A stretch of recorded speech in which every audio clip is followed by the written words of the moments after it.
And I'm excited to be here in Nottingham and to watch 20 of the best men in the world throw down in the K1 category. That's right. So we are here for the men's quarter-final. This is the second men's event this week. So we have our top 20 finishers from the prelims earlier. We are cutting to 10 paddlers today. Sam, what do you think we can expect to see here?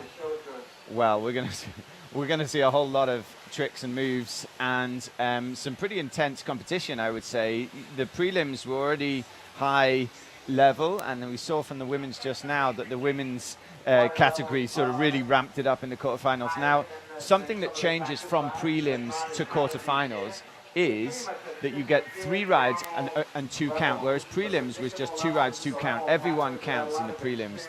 So here, and paddlers are sort of aware that they are making a cut to a tighter category now. We're trying to get to the top 10 here, so people are going to be ramping it up. They know they've got a drop ride, so I'm excited to see a little bit, everyone to push each other to go bigger and further. That's right. So top 20 paddlers who are going to be reverse seated. So their 20th finisher will be first up. So first up today, we're going to have Corentin Rio from France, Leon Bast of Germany, Bennett Smith, from the US of A, Bartosz Chowderna of Poland, and Valentin Perazme of France. So we have 4 heats to go, 5 athletes per heat, as 20 athletes compete for the top 10 spots, 3 rides, 2 count. Here we go. Going to be kicking things off here in just a moment. Yeah, so both me and Anna have competed a few times at World Championships, and so just to bring people in of what it's like right now. You've been training for years. You really kind of put a lot of your life into this performance, and it all comes down to just such a short time in the feature, and the 45 seconds goes in no time, and any split second you hit the wrong bubble, you slightly get the timing wrong on one.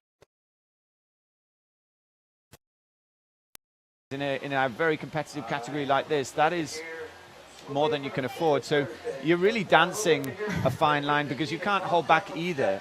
So this is a real spectacle. It's a real challenge. Right now, the competitors are going through their routines, which aims to get them right in the sort of sweet spot of competition focus. That's right. You'll see competitors prepping their rides, warming up in the eddies upstream, mentally visualizing. It feels so different when you're in a world championship competing versus when you're not, even when we're just watching on shore. I think the level of talent, the level of athleticism that we see here, it shows why it's a world championship. Yeah, so there's physical preparation going on. Ensure you're loose. You're not being in your boat too long, but you're also, all your body's firing, but you're not too tired. Some people overtrain, beforehand, and you don't want to be tired by your run. So you're trying to get your physical peak sort of performance, but you're also trying to get that mental focus in the sort of right state of mind where you're kind of focused and intense, but not too hyped up by everything about their first trick. And I think we have someone dropping in. Do you want to take us here from Al? Yeah, so coming out of France will be Corentin Rio, sporting a Gigi Prod boat with that Bart Simpson logo on it, splashing some water on his face as he gets ready to drop in here. Competitors have the option of using an entry move to start their points off right from the bat, which it looks like we're going to see Corentin lining it up for that entry 3. Yes, great stuff. So that allows you to start straight off the bat with some points, going for a lunar loop straight off the bat. Yeah, one of those newer additions to the score sheet, formerly a trophy move, now on the score sheet, following it up with a clean, huge aerial loop as he goes into the lunar orbit to the right, followed by some cartwheels, looking to pick up the link bonus on that trick. Right now, Corentin's struggling to set up the McNasty as he fights for that back blast. Very smooth lunar especially, and nice, some solid scores going on here. And McNasty the other way, he's getting some real points on the board. Couple of missed tricks, so it's not going to be the very top, but that is a solid ride. Yeah, 1 second left. Can he get another trick in on the buzzer? And he does. The loop, trying to link it into the tricky woo just for fun. You don't get the link bonus on a trick initiated after the buzzer, I believe, but why not practice it and see if you can get it in before the buzzer on the next ride? And of course, he is like head into what he's doing, and he's, you're never quite sure. Sometimes you hear the buzzer, and sometimes you don't. I once did about a minute-long competition, and everyone by the end was like, "Get off the wave already!" But I just kind of carry on until I know that my time is done, because you don't want to stop. Play it safe, right? Yeah. Use every second you have. Next up, out of Germany, Leon Bast. Leon blowing kisses to the crowd, to the spectators. Leon, good friends with the Austrian team, the Irish team, also a common fixture here in Nottingham. I think Leon, one of those paddlers showing the international community we have here in Whitewater. Yeah, he's enjoying the moment, and so he should. There's no place I'd rather be, nothing I'd rather be doing, just as we dropped into the quarterfinals 4 years ago. And that's the spirit. Yeah, it's nice to be there, and everything we've done brought us to here. And all right, so here we are, 750 points for Quarantine, that score coming in here. You can see him chatting with the coach. So solid first ride score, but I think we're going to be looking to see a cut. Maybe he's going to need to pick up a few more points on that ride if he wants to make it into that top 10. Sure, yeah, we'll talk about that in a second. But right now, here we go, Leon Bast dropping in with an entry kick flip. Very smooth, linking it straight away. Nice pop, landing nice and straight. Going for the lunar orbit. Very smooth start to this run, Anna. Yeah, 3 tricks within that first 10 seconds, going from the lunar orbit the other way, linking it into the lunar loop, a little bit low on that lunar end, but did he save it with that link, going for the McNasty, trying to get the air bonus, and then unfortunately catching that edge for the window shade. You don't get points for that trick. I wish you did. Huge aerial loop. Strong first ride from Leon here, and still 13 seconds to go. And he is still going, yeah. He's been quick. He's got a lot of moves in there. And he's going for a lunar right with a back loop finish. Trying to stick the end, sell it to the judges. On the buzzer, that was initiated in time, but he doesn't stick. But I tell you what, there was a lot of moves in there. I'm tired. He missed a few. Yeah. He missed a few, but he got a lot in there. So and there were some beautiful looking tricks in there, and a few links as well. So that's going to be a solid score. Yeah, really nice ride from Leon out of Germany. What we call what we see, we have different angles from the judges. We are not the judges. And so what we're saying doesn't necessarily mean that the judges are giving those tricks. So we're here with the rest of you, anxiously watching the live stream. Also trying to update our live results page to see and watch as each athlete's score comes in. And I tell you what we're doing, just like everyone else now. I've been a coach at World Championships, I've been a competitor and a commentator. Now, what everyone is doing in this sort of game is, there is a bit of strategy going on here as well. They're saying, well, what do we need to get through? What is the rough cut? Now, if you look at these scores from the prelim round, the top 10 puts you in at about, I think it was about 1550, if I'm thinking off the top of my head. I'm pretty sure it was about 1550, but there is 3 rides to count now, and you're going to see people maybe step it up a little notch. So I would be wanting as a competitor here to be getting in the 2000s, but we might see it slot in a bit below there, but it's pure speculation. Pure speculation. Yeah, sure. But informed speculation. Yeah, there was some here we have 950 points for Leon's first ride, so right on that line of what we're trying to see, minimum of 1,000 points per ride. But next up, Mr. Bennett Smith out of the Southeast US of A. One of your teammates, Anna. Tell us about Bennett. Well, his parents are here supporting in the crowd. I believe wife Kathleen is home watching. Bennett working for the American Cardiac Association, trying to help represent cardiac health. Really talented paddler, explosive, big tricks, big air, all things to watch for as he starts it off with that entry 3 right into the McNasty with air, going for a phonics monkey as he spins it around. Bennett sticking that tongue out as he sets up for the switch McNasty. We call that the McNasty face.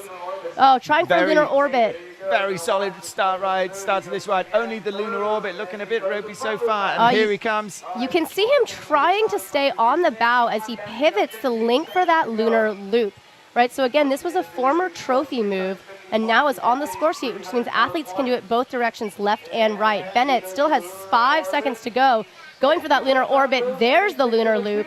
That's a 210-point move with air, going for the space on the buzzer with a quick thank you to the judges. Bennett, I think, just a classy paddler. Yeah, very stylish. I enjoyed watching that ride and got some great moves in there. Bit of a flush, but solid ride, lots of points. We'll see where that comes in, but I think we're going to see. No, I don't know if we're going to see a 1,000-point ride, but it's going to see pretty close to that, I would say. Yeah, so for those watching at home, each trick on the score sheet has a specific definition. It has a point value, and then each trick is eligible for different bonuses, whether that's a huge bonus, an air bonus, or a link bonus.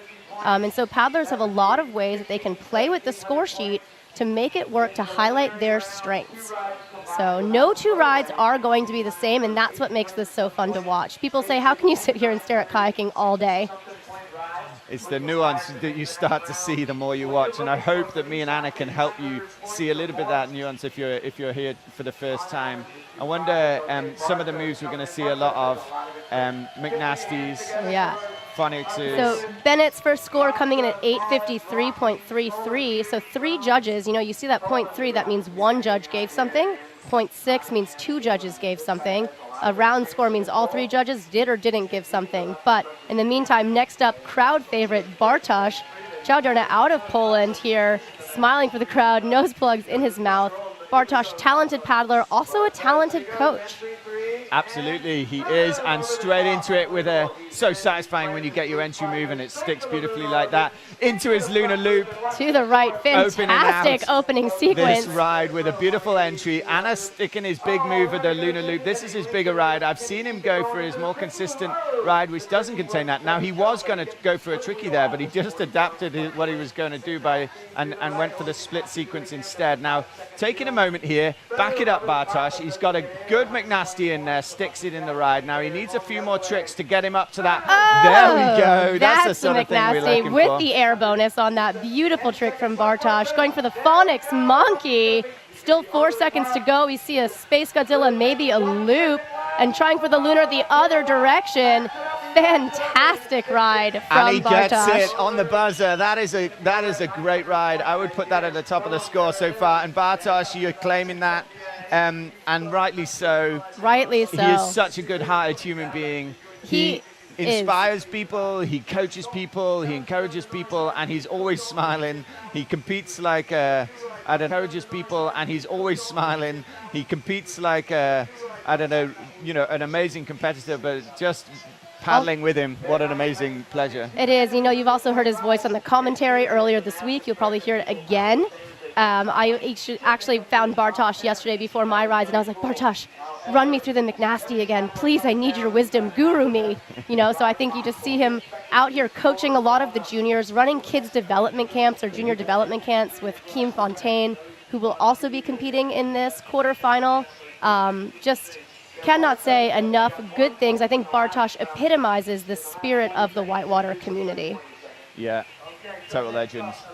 And he takes people on trips. He runs a company called Love It, Live It. He takes people on trips all over the world, just inspires people to get involved. And he's been coaching. Here he goes. He's encouraging the crowd. Come on, get the points going up. Was he encouraging the crowd or the no, scoreboard? It's the score. Yeah, that's what he wants. I don't know if you guys can see it at home, but there is the live score on the Jumbotron. Athletes watch as that pulses orange to green as they wait to see what are their points going to come in at. I don't know if you could hear that in the background. We've got an assistant commentator here cheering along. I'm doing some good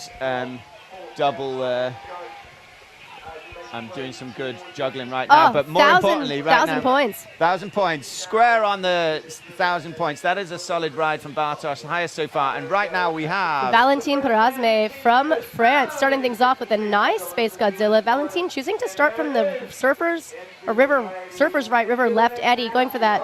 What was that, a back loop McNasty? Yeah, it was a beautiful finish to it, that's for sure. And some paddlers will choose to start. And that's a big loop as well. The judges actually, before the event, they choose what a huge bonus is, and Valentin was the example photo of the huge bonus, so. Of course he was. Well implanted in the judges' minds. That's good, and he's doing a great ride so far. That's a woo trick, woo loop that he was going for there, flowing straight into another move. And this is a solid ride. Yeah. What have we got? 2 seconds left. What have we got for us? Going for the tricky on the finish. Looks like he dropped the last 10 possibly. Maybe linking it into some cartwheels, some clean cartwheels to try and sell that to the judges. Strong ride from Valentin of France. You know, I feel like I looked away for a second and I missed a trick. I would hate to be a judge in this competition. You can't even blink. Every second counts here in these 45-second rides. Absolutely, and when you're sort of trying to plan, there was the tricky wheel on the replay there with the, there was a drop down in the tricky wheel, it looked like. There was some great moves in there. And the first one I've seen in this quarterfinal going for the Woo Tricky. You know, we have the advantage here, Sam, of getting to watch the live feed. The judges are doing all of their judging in real time. They do not get instant replay. Yeah, sure. And sometimes I wish we did. Some of the sort of more festival type events, I think, it can be fun to have there has been a talk of having a second run through just to kind of correct the scores, but it does slow the competition. It takes the energy out of the whole thing. And these are professional judges. They are high level. They've gone through very thorough training. They're the most experienced judges in the world. That's right. And they are, there is 3 of them as well, which is a mechanism in case someone misses something or in case something. Sometimes something is on the edge, right? If it's really obvious, the best thing you want to do as a competitor is make it easy for the judges. That's right. Make it easy for the judges. All 3 of them click, yep, and you get all of the points. You really want to be able to sell those tricks, do them to that textbook definition. So Valentin's ride with 1,010 points, placing him at the top of the leaderboard for this ride, for this heat so far. So, with 20 athletes fighting for that top 10 spot, you really want to finish your heat in the top spot of your heat to have a chance at making it through the cut. Yeah, and of course they are seeded in reverse order now. So this is the paddler 20 up to place 16 from the prelims. And then you will go through to the higher scoring athletes from prelims. So there is an expectation that the scores will go up as the heats go on. Corentin Rio from France, following up teammate Valentin, looking to start things off with that entry McNasty. 750 points on his last ride. He's going to be looking to better that, trying for the lunar orbit, getting that nice back end in the future, lining it up for the McNasty, getting the air bonus. Strong start for Corentin. He's going for that front loop, trying to get the clean bonus, lifting the paddle up in the air, going for the lunar orbit. The other, with the loop. He's going for a loop. Can he stick it? If he sticks that, I think that would have been a scoring move. So this is a very strong ride. He's got 16 points. What you want to be doing is racking up moves all the way through. McNasty, other direction. Yeah, I'm not seeing anything that's looking ropey either so far. That is a Space Godzilla to the left attempt. He's got to land within 20 degrees of straight. And that is time. I think that is going to be an improvement on his first ride. Yeah. I think he should be happy with that. Let's see. Sometimes we're looking for a read off their face to see what they're going for, but he's got nothing. But he's internalizing, there's a lot going on for athletes. It's a real...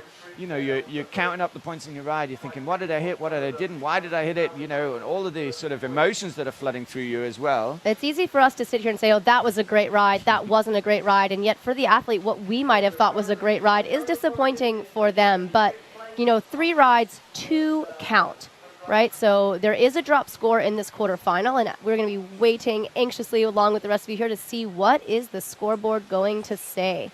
So one of the things you just saw in the replay there from Valentin, he did a loop, and he did a big loop, and it probably would have scored huge. But sometimes paddlers will, with the main rotation part of the move, will try and keep their paddles out of the water. And if they do, they get a clean bonus as well, extra points. So Corentin getting a 923.33 on that second ride. So starting to see the improvement in the scores as those nerves maybe dust off.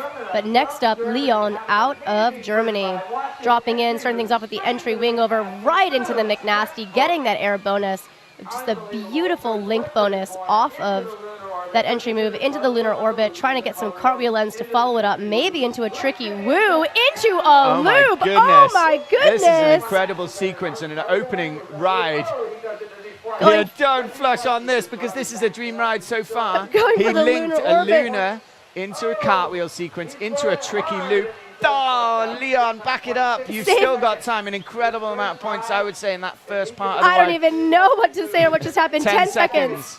Here it is. Back it up, Leon. So what I'm saying when I'm saying back it up is you've done so much incredible. Losing that paddle on the McNasty right into the Phonics, out of the feature right on the corner. Oh my God, what a ride. He's laughing. Round of applause for Leon. That was a really impressive ride. I wish he hadn't flushed in the middle of there, because he was, what we're looking for is every 5-second, phase of the ride. So we're getting up to the level that we're talking about now. You're looking for how many points can I get with every 5 seconds of this ride. Yeah. And that opening, he did his entry winger, but linked into, and you can get a link bonus onto that and the McNasty. Hopefully really maximizing every point, every trick by linking them together, as well as time in the feature. That was just, I hope they replay that, because that was something to see. Look at that. So entry wing over into the McNasty, getting the air on the McNasty without really taking a breath. We're going to go into that sequence of that lunar, into the cartwheels, into the tricky into the loop. Yeah. So maybe non-aerial on the loop, but that is that's a lot of points in that first 5-10 seconds of the ride. So I'd say we're breaking 1,000 points. My sense is here. It's fun for us to speculate. It is. And we have the flexibility. When you're commentating on at the event, you have to be very conscious that the paddler themselves might be listening and they're doing their preparation and they're but we can be a bit more liberal with our speculation and have a bit of fun, because this is part of the fun of watching. And I wouldn't be surprised to see the judges take a little bit of time to deliberate on that score to make sure they didn't miss anything. I mean, I felt like I was out of breath just from talking through that ride. And so, you'll see the judges taking the time to make sure their scores are correct and that they've given the athletes, every point possible, right? The goal of the judges is to reward the athletes and the tricks that they are doing within the definitions per the ICF. Absolutely, and so what we're looking, as the competition progresses, it will go to top 10 semi-final, and semi-final were 2 rides, 1 count. So increasingly as the ride goes on, as the competition goes on, performance and the top of the scoring board is more about the highest ride and less about consistency. So the first 2 rounds, you have to have your top 2 rides, and then we start looking at the juicy end of the top rides for semi-finals and finals. And what Leon would be looking at, I would imagine, if he does get through, would be that first half of the ride backed up with whatever he's got in his mind for the second half. Yeah, I feel like he was just having fun with that ride. It's like, was he trying to maximize points, or was he just going with what felt good and finding that flow state, kind of that zone where you just fall into the natural rhythm of the ride and tricks just follow seamlessly one after the other without even having to think about them. But next up, so Leon scoring only 661 points on his second ride. Well, something was didn't lost score, that we didn't see. So still fun to watch. I suppose the second half of the ride, that's he did get a lot of points. That 660 is a lot of points to get in the first 10 seconds. 10 seconds, yeah. But next up, and then he's got to back it up with the rest of it. So here we are. Miscalled that. Bennett Smith of the USA going for that entry move, not quite getting the air on it, but still retaining the feature, spinning it around right into the McNasty, looking like a slightly more conservative ride than we've seen from Bennett. But right now, there's a McNasty the other way, trying to get the air bonus, trying to throw that bow for the loop or the space. Bennett also working with Coach Jacko Jackson, trying to maximize those ride plans, maximize that competitive mindset, right? How do you keep the nerves to be able to access your best when you need it? Phonics Monkey, beautifully executed there by Bennett. Yeah, and losing a little bit of position on the feature. That's one of the challenges you're going to see here. Is there is this window of, that is perfect for throwing moves. About where he is now. If you travel over into this spot here, it gets a bit flashy, like you just experienced there, Bennett. Yeah. Unfortunately, especially when you do one after another, you catch a bit of green on the first move, which pushes you downstream into the foam, then you catch a bit on the second move, and it can push you even further. I want to, just give Bennett a shout out here. He is one of my absolute favorite paddlers to follow on Instagram. He is so innovative. He is so creative. Not only do you see him throwing these tricks in a feature for Worlds, you see him throwing them off waterfalls. You see him throwing them in flat water. You see him skating off ramps into small waterfalls at home. Really, really just I think someone who sees whitewater very creatively, who sees the potential in freestyle very creatively. And, that's the thing, right? You can do all of these tricks here in this feature, and you can take them onto the river and do a lot more with them as well. You see Bennett, that replay on there with that beautiful phonics monkey. All right, let's get Bennett Smith some more Instagram followers. What's the handle? What's the handle, Anna come Bruno? on, I don't actually know his handle. That's the worst part. Find but him you out. should look for him. Search him on Shameless Instagram. promotion for Bennett here. Yeah, no, it's all good. Yeah, I think that's legitimate. It's, I do though. good substance. I think he's a highly underrated kayaker, and I just really a fun kayaker to watch. Absolutely, yeah. So we're still waiting for Bennett's ride score to come through here. You can see Coach Clay Wright with the Team USA shirt in the background. A lot of American flag on his helmet and his boat. A lot of support, a lot of pride. Every athlete has, I think, to be representing their country here at the World Championship. Yeah, it's an amazing feeling, and they should be proud just to get here, every single one of them, and to get to the quarterfinals. Now, who have we got next? Bartosz. Bartosz from Poland. Amping up the crowd, and listen to them, you know, getting revved up for his ride. He had a solid first round of 1,000 points. I think from my wild speculation early on that we'd need a couple of 1,000-point rides to be sitting around the bubble. Let's. I think if Bartosz can lay down a bigger one, that's going to sit in pretty of my early speculation on where we might hit the cut. But let's see, can he do it? Here comes Bartosz. Entry 3 with beautiful air, maybe even a huge bonus on that trick, going right into the lunar orbit. Unfortunately, not quite making that trick happen the way he wanted. There's the lunar orbit. Not quite getting the link bonus we saw on his last ride, but still a really nice trick. He's going to set that up again. There's that lunar loop that he was looking for. So righty orbit, then going into the McNasty, bringing the boat over the top. We'll see if the judges like that. I can't actually see the scores right now. McNasty the other way, textbook, maybe even getting air on that. Yeah, definitely getting air on that second one. Probably not on the first one. There's the phonics, holding it straight. Should be just straight enough, about on the edge of 20 degrees. Hopefully they can give it. That was a beautiful Space Godzilla, a big loop, and gets a split wheel at the end. Yeah, that was a great ride. Well done, Bartosz. He's been 45 seconds in the wave, and you know there was composure there, Anna. You could see his initial part of the ride. He wants to do that entry McNasty, which he did. He nailed it that time. He got a huge, which is always a good feeling because you're terrified. You hit your first move, that can knock you. That can knock you if you miss it. And so then he went in for his lunar loop, which is his big move that he wants to get early on. He missed it. But it didn't phase him. He went around, did his lunar, then he went around. I think he did he had a third go at it, did a lunar loop, and got it third time round. So Bartosz writes a column called Freestyle Unlocked in Kayak Session magazine. He's also working on a book called Freestyle Unlocked that teaches people how to access freestyle kayaking, whether that's as a beginner who's never done freestyle or as a top level athlete. And the last column he wrote actually talked exactly about what you're speaking about, Sam, which is developing that ride plan, creating those blocks, knowing what tricks you can do at any place in the feature at any time, and then also how to follow those up with the tricks that maybe you're not quite as confident on, or how to structure your rides to maximize your points. So he's technical, he's analytical, he knows exactly what he wants to do in that feature. Yep, and he's had here we have that ride score, 1,013 points. So Bartosz sitting comfortably right now at the top of the leaderboard with 2,013.33 points. But still, this is early days. We are in Heat 1 of the men's quarterfinals. Our Valentin Prasmay, our last athlete to go, coming up in me here. This is only his second ride, so this is early days. Very early days, yeah. So, I mean, it's nice to have two in the bank, and now he's just got to go all out for his last one. Here comes Valentin. Oh no, not the start he was after.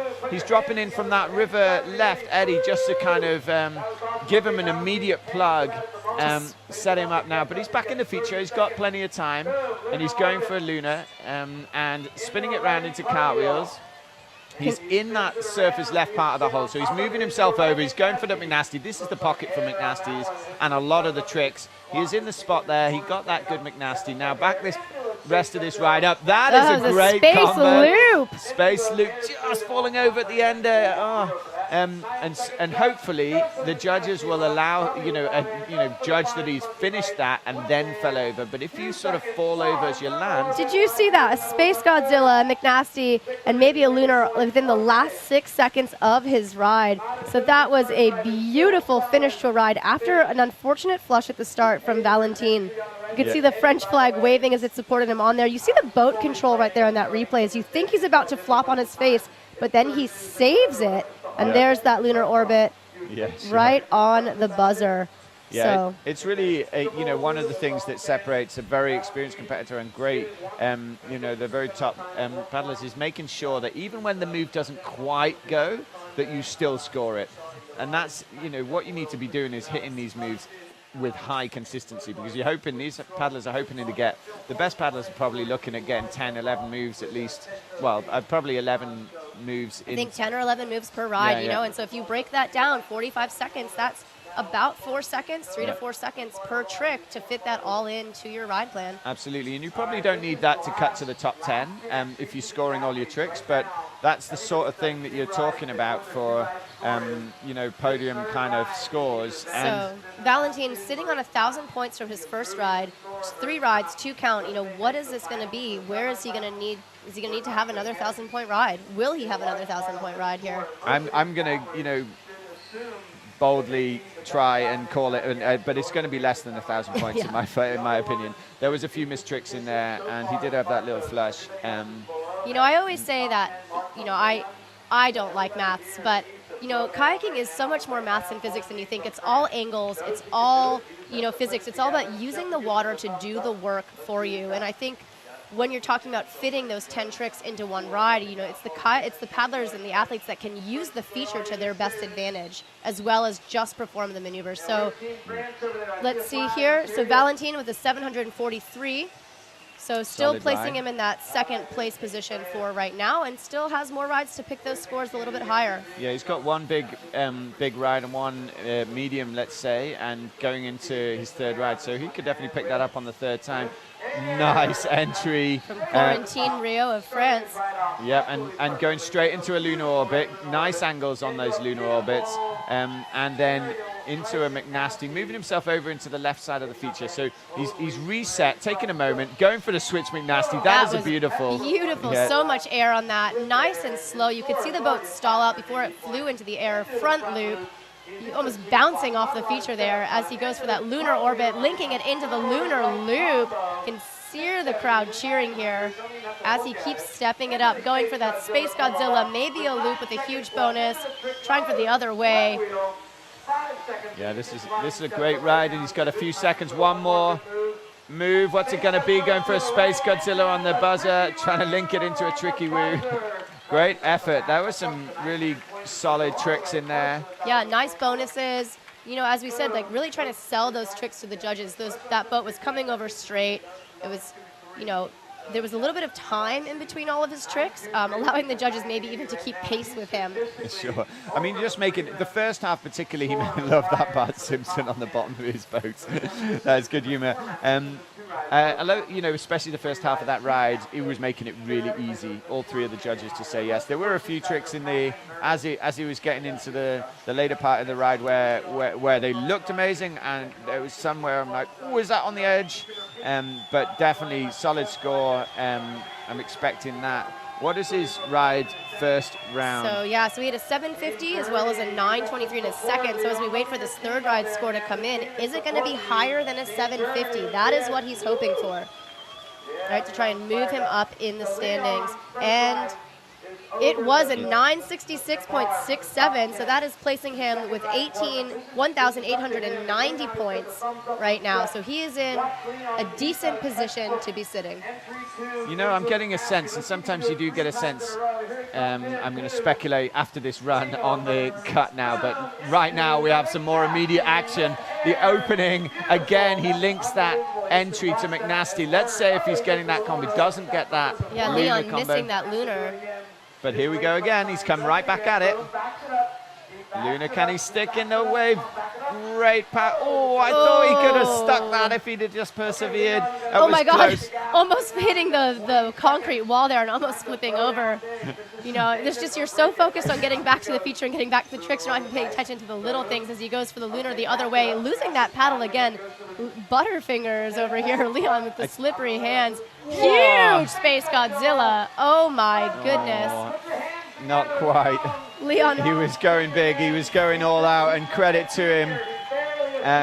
Didn't quite string it together in that, but hey, I've really enjoyed watching Leon paddle in that You know, run. one of his friends described Leon as so laid back, he's practically horizontal. But, that ride was, I think, almost anything but, you know, still huge verticality, huge air in those tricks, so much potential, and what a great smile as he waves off. Yeah, enjoy being at the World Championships. It's an honor to represent your country. These are the best. One of the things you don't quite grasp when you're just tuning into a live feed when you're coming in at this and watching an event like this is how much the paddlers have been through to get here.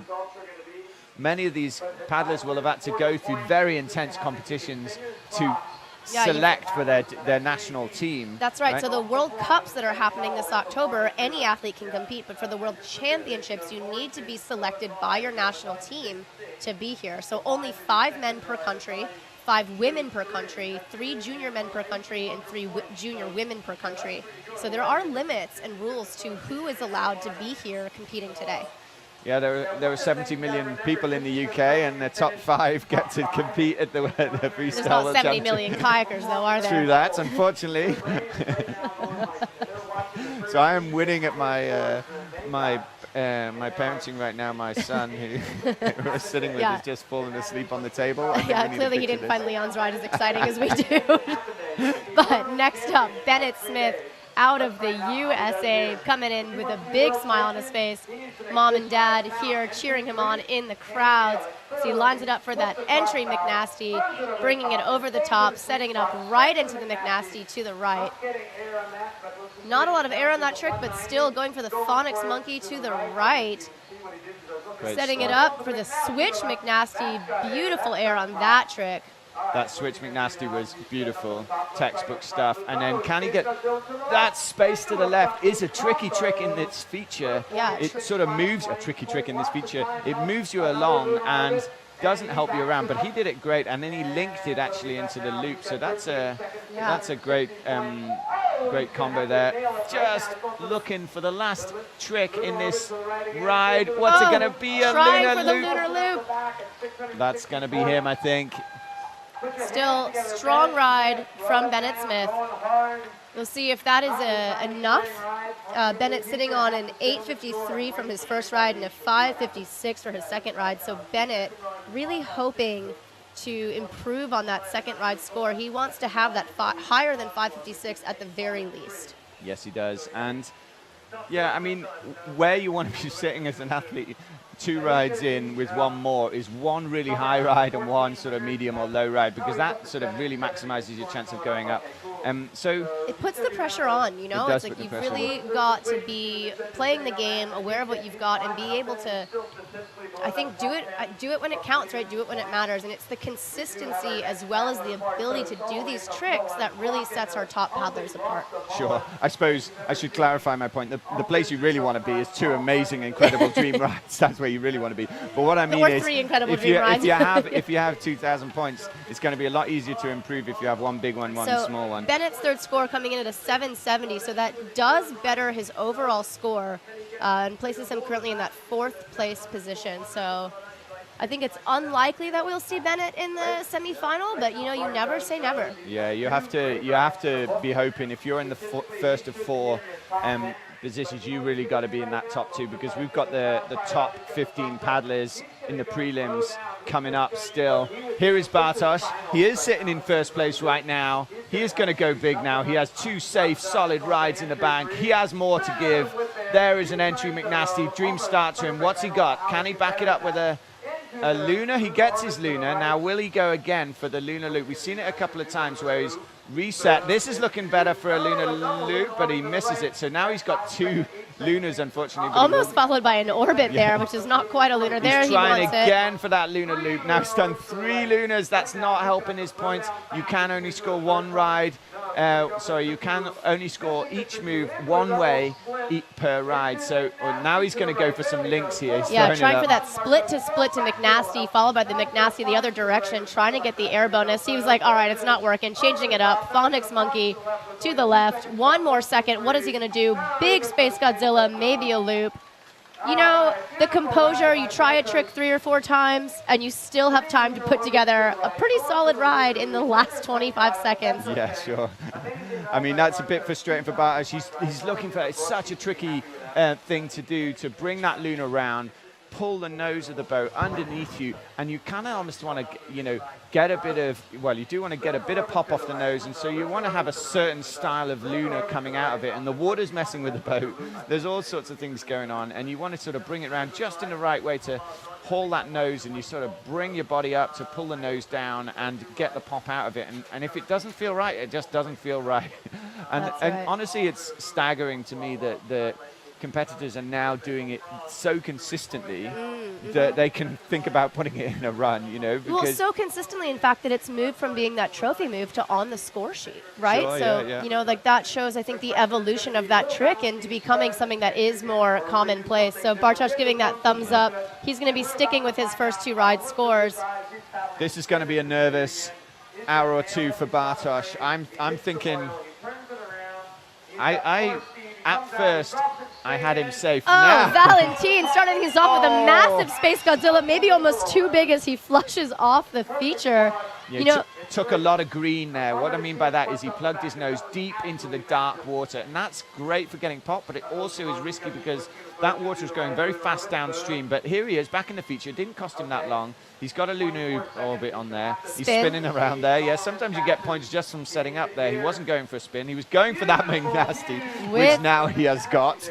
Tick, I would say. Exactly, yeah, with air. Notice his paddles are actually forward crank, almost like a creaking or a slalom paddler there.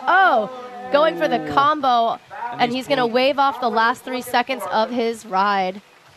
So Valentin, 1,000-point ride 1, 743 points, ride 2. I don't know if he bettered that second ride score, but he's just going to go back in for the fun of it now. He's like, I want this trick. I just want to show you what I can do, people. Clean McNasty. Sometimes you just need a bit of redemption. You do. Yeah.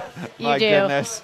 You're like, it's just frustrating to finish with a flash and finish with a thing. But he had some solid moves in there. Where is his scores sitting so far? So he's currently in the 3rd place position, but he's going to be wanting to see if he can hit that first 1 or 2 spots. So still, Valentin, I think a longtime competitor here, a familiar face in the freestyle scene, and unfortunately not going to better that second ride score. He's going to be sticking with 1,753.33 in that 3rd place position. Still beautiful tricks, really some nice rides from Valentin. Yes, so that is the end of our first heat. And let us take stock now. We've got the scores which we've been going through already, but let us just look ahead at quarterfinals. Ahead of us, we have Thomas Richard from France, Nicholas Troutman from Canada, a former world champion, Rory O'Reilly from Ireland, Toby Marlowe, Visa Rakola from Finland, and that is a stacked heat. I'm looking at those. I think every heat is going to be stacked from here on out, honestly. Every heat is, but I've battled with all of those people, and I've seen incredible kayaking from every one of them. Tom Richard only showing up here just a few days before the competition, having just put on the natural games in France. So, coming in with only a few days before the competition and still making it into the top 15, top 20 paddlers. I mean, really remarkable. Nick Troutman out of Canada. Wife Emily competed earlier today. Brother-in-law Dane is still to come later. Nick, living with the Jackson family, has the TV show The Great Family Adventure, traveling all around the world. His son and daughter are here, so is his mom, Paula, dad, Rick. They are just, out of Beachburg, Ontario, home of the Ottawa River, just a really talented athlete. Rory O'Reilly, Irish paddler, actually a certified trained dentist. But he actually took the last 2 or 3 years off of dentistry to focus on his kayaking. So you've seen a lot of improvement in his skill in a short period of time here. He's actually living in a caravan and has been based here in Nottingham for a lot of time. So I think, you're seeing this theme and trend of live near a river, buy a caravan, travel near a river. What is needed to be these top athletes? Toby Marlowe was actually a junior at the European Championship in Paris this October. So this is his first competition as a senior man, competing for his home country here of Great Britain. So massive, massive ups to Toby for stepping it up in his first competition as a senior man. And then Visa out of Finland also spent a lot of time here in Nottingham training, working with Dennis Newton of Sweetwater Coaching.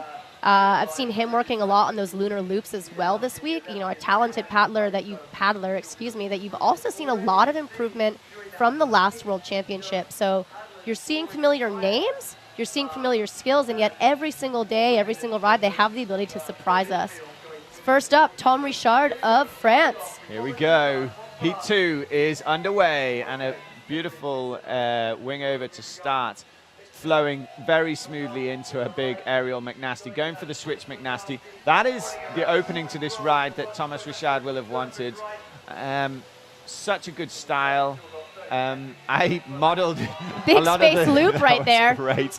So hitting all his tricks so far. This is the opening Thomas was been looking for, and going into his Luna. Now that wasn't how he imagined that Luna going, but he did pull it through with a great angle at the end of it, and so and then some splits. Now he's looking for last 10 seconds. What's he got in the bag here? Going for a Phonics Monkey. With air. That was stunning. Yeah, look at that. Oh, that big great. Space Godzilla. 1 second to go. That is going to be his ride. Also, let's talk about the color coordination we see here. And just the colors. Yeah.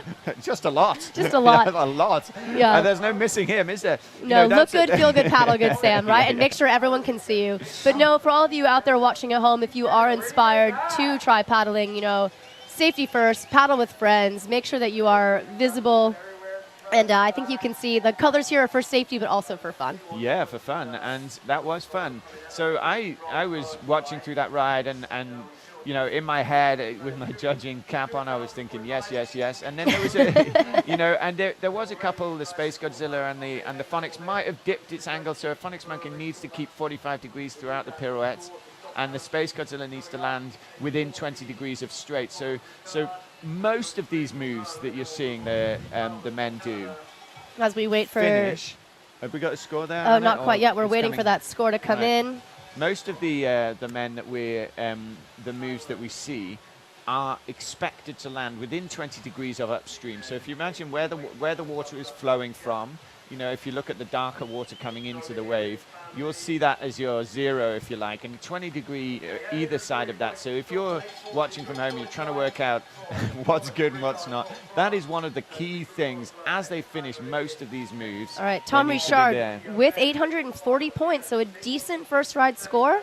I wouldn't be surprised to see him looking to improve that. Also, can you check out his space hopper, I believe we call it there? That's right. That's a child's toy used as an overthruster to try and get more amplitude on your tricks. And, if you have a space hopper and it's got a little smiley face, you're just happy even when you're putting your spray deck on. It's true, it's true. So I think there with that ride, with the amount of tricks he got in, I think I was, on point with the call of a few of those tricks being missed towards the tail end of the ride. But here we go, Nick Troutman, absolutely epic paddler, very experienced competitor, world champion in 2009, very experienced on the competitive scene, and throwing down straight away, getting this opening ride, all of his tricks in the opening ride, just like very similar ride actually to Thomas's opening. There's a Phonics Monkey. Yeah, you're seeing the paddlers ticking off those higher scoring moves, just easily done, and then going into that space loop, almost going too big and maybe flushing that. I can hear his mom, Paula, with the cowbell. She is a fixture at every world champion as she cheers him on. Canadian flags waving. Nick representing the Canadian flag colors, going for that clean air loop, trying to show the paddlers he did not use his paddle to finish that trick, going for the cartwheels, maybe linked to a tricky woo, trying to back it up to save that. That is a strong first ride from Nick Troutman. That is a strong first ride. A lot of tricks done. He did have that unfortunate flush in the middle of that. And I mean, it's just a testament to the amazing quality of paddling going on right now. I'm looking at that, which was just an incredible ride with so many good tricks. Most of them are just textbook, definitely scoring. And I'm looking at it thinking, oh, there was a tiny little drop here and a tiny little drop there. And that's going to sort of cut him out from being right near the top of it. But, I mean, that was solid. There is some serious points on the board there. And maybe that was a warm-up ride, you know? We don't really know. Yeah, so just to set the scene here, we are in the second heat of the men's quarterfinals. I'm Anna Bruno, joined with Sam Ward, if you were just joining us. We've got cloudy skies here, a little bit of a breeze here in Nottingham. And next up to go in our heat is Rory O'Reilly from Ireland. But right now we're waiting for the score of Nick Trotman. We can watch him there on that replay. So we see his face. Thumbs up to wife Emily and to all of the fans out there. So Nick looking for, I think, at least an 800 or 900 point ride, but what are the judges going to say? Nick coming in with 926.67 points. Yeah, and he's got, you know, that space loop that he just flushed on as well would have, you know, I tell you what, there was a memorable moment in Nick's ride in the previous Worlds where he basically just paddled his way back onto the wave and scored something that he had no business scoring out of pure will. And here we go into the next ride. That is an entry McNasty to open us up, but flashing through. That is unfortunate start. Now compose yourself, Rory. You've got this. This is Rory from Ireland. Rory from Ireland, another flash, but I think he will have finished that. Hopefully they will still give him that, but this is not the opening ride that he's hoping for. Going for the lunar loop. And just, you know, he's landed. Has he landed before he goes off? And that is the landing. And that is a nice phonics again. Not Rory finishing this. Really flirting with the balance of, do I go big or do I play it conservative to try and stick these tricks? That is the fun of the quarterfinal. 3 rides, 2 count. You can kind of play with that, flirt with that bubble, and see what happens. You know, that is absolutely not the ride that Rory was looking for. But, you know, he is a great paddler, and wow, has he come on in the last few years. I coached him, I don't know, maybe it was 4 or 5 years ago now, and seeing him now just absolutely incredible to see that progression. And here he is on the world stage with, you know, thoroughly deserving his place in amongst some of the top paddlers in the world. So here he is. I would be looking at, you know, he will know, and he's got good people around him, composing himself now. He has got 2 more rides. And let's just talk about, I think, the whole Irish team as a whole.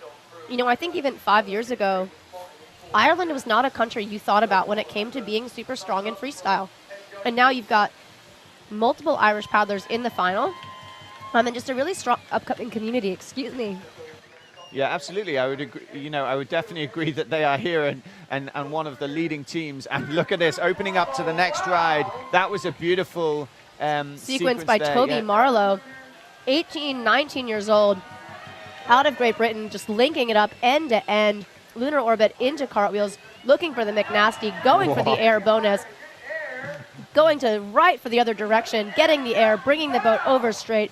This is a great ride. A great so far. ride. Back it up. There is the first one we've seen, and that was a big pop as well. This is a great ride so far. Can he back it up for the rest of this ride and finish it off? That was a space loop. We've still got time to go. 3 more seconds. One more ride, one more trick, and he doesn't get that golden one on the buzzer. But I tell you what, Anna, that was a solid ride, and he punches the air. I love it when paddlers do that. Yeah. It's just the spirit there. He's been thinking about that for years, and what a feeling it is when you do get to throw all those moves in a single ride. Yeah, Toby, the current junior European world champion, his first competition as a senior man, and he's here saying, I have what it takes to compete with the big boys in the men's class.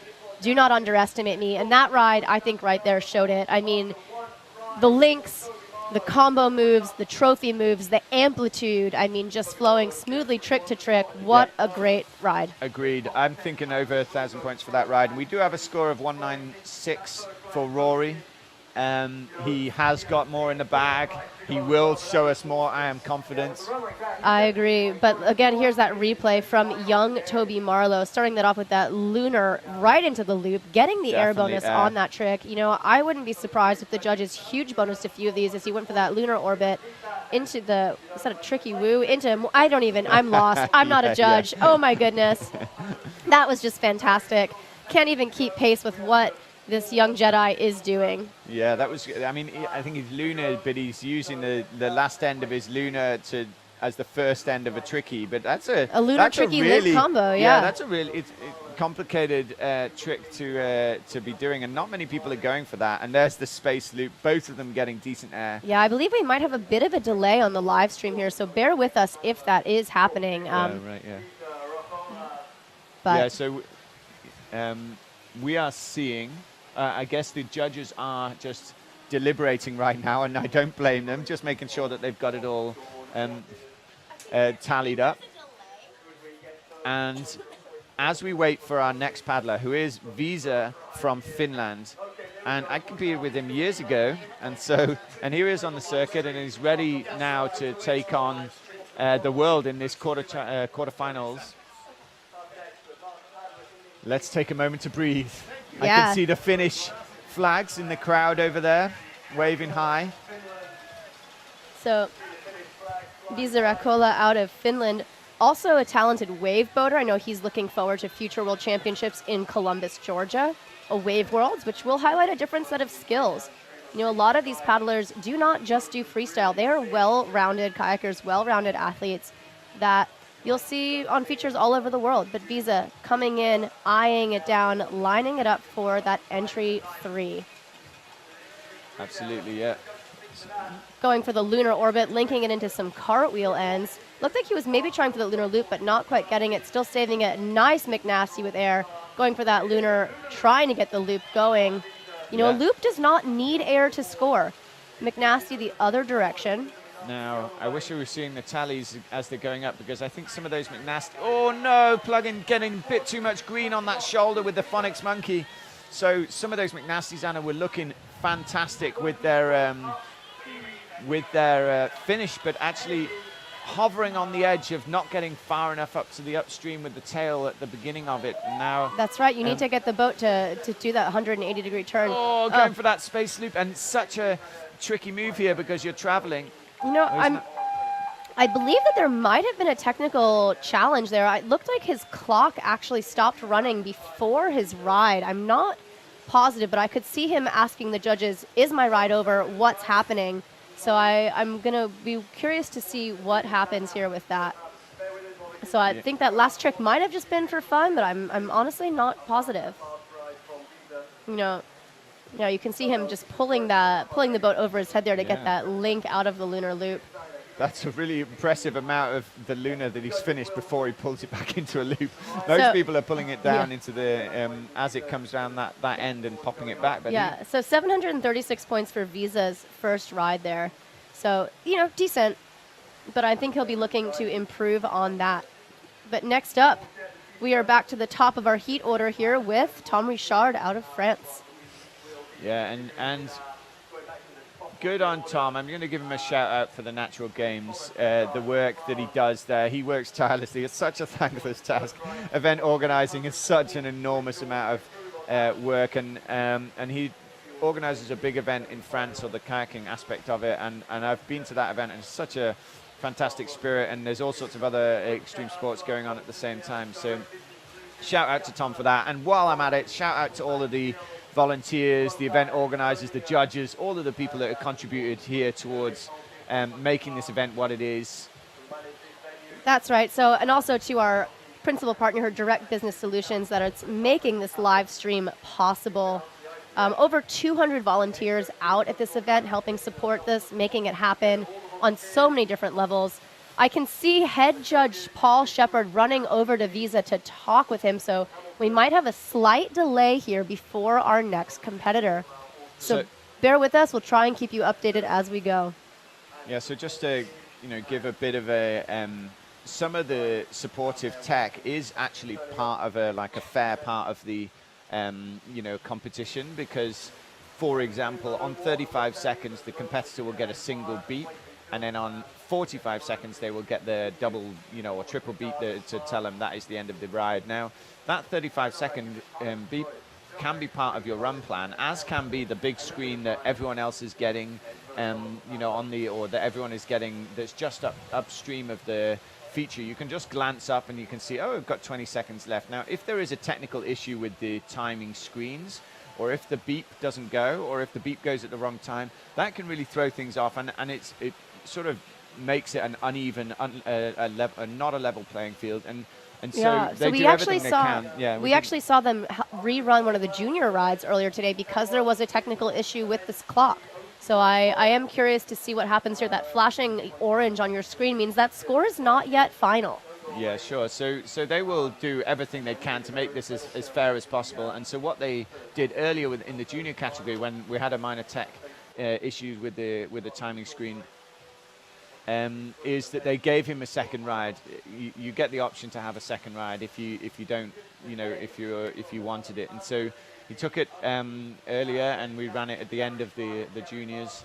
And so I don't know. We're just we're just waiting to see what happens with the rest of you. So at the moment we don't have anything more than that. So yeah, we can see here. Just want to take a moment to advocate for all the people around the world, looking after and protecting our waterways. Here at the HPP Whitewater course, this is a man-made course, but it does flow off of a natural river, which is the Trent River running through Nottingham. There's been a lot of paddlers out in the last few years working on river cleanup, picking up trash, trying to make sure that the waterways stay as clean as possible and protecting these natural resources. So to all of you watching at home, there's always a river cleanup going on somewhere, even if there's not an official one.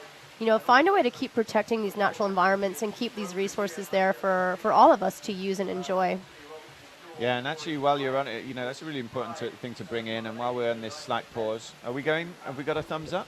Looks like Thomas Richard's coming down, or maybe he's just I can see Head Judge Shep back in the tent, but it looks like Tom is still waiting for the official thumbs up. So, oh, look at that. Team Ireland representing Southeast Freestyle crew, Irish flag on display. Fantastic crowd, fantastic turnout here at this World Championship.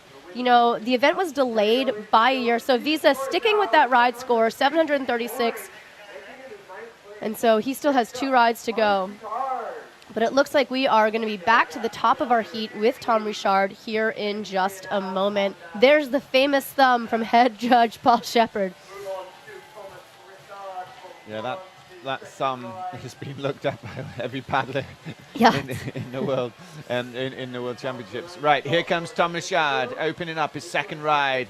Very smooth open to his first one, and there is a great wing over to start and flowing into a McNasty. Big aerial straight, textbook McNasty. Going for the switch McNasty again. Beautiful textbook. So calm, so composed. Oh my goodness. Unfortunately, bobbling off the plug there, but still retaining the feature. Looked like he was maybe trying to plug for a loop or a space. We'll probably see that again. Oh no, catching another edge. Even the best of the best can struggle at times as he goes for that lunar orbit. Just casual lunar orbit. No, you're still in it. It looks like he might even be waving off this ride. He's like, nah, I've got more. I'm not going to waste my time and energy. So sometimes you might think, well, I've got a third ride coming. It's been really disrupted. It's not going to up my score. I mean, the problem is, though, right? Well, I think to consider here, if 2 paddlers tie, we talked about with this in the women's, their lowest ride or their drop score then becomes your tiebreaker. So realistically, every point does still count. So Tom getting a 5:13.33 on that second ride, he's definitely going to be looking to drop that ride and hope that that score will not matter. But in the meantime, next up, out of Canada, Nicholas Troutman, calling Beachburg, Ontario home, as well as Rock Island, Tennessee. Mom Paula, Dad Rick, wife Emily, and his children, Tucker and Parker, here cheering, watching nervously. I don't know if Emily gets more nervous for her rides or for Nick's rides at this point. Starting it off with a beautiful entry wing over, taking his time, slowing it up, going for the McNasty with there, bringing it over the top and trying to sell it to the judges. Nick's racing experience right there coming into play as he paddles back up the feature. McNasty the other direction, getting that air bonus. He didn't like the first one. He said, I don't know if it's stuck. I'm going to repeat it. Yeah, I think that's smart. He was a bit on the edge, and so not quite as slick to his opening of his first ride. And that is not what he wanted. Oh, no, that unfortunate bubble on the phonics there. Yeah, and so there is a green feature, a green part next to the corner of this wave. If you catch too much of your nose into it, it can pull you off the off the wave. 2 seconds left. What is he going to go for? Oh, unfortunately, that is time for Nick Troutman. He's going to be throwing away this score, but still going for a huge space, just because why not? It's good fun. So, Nick,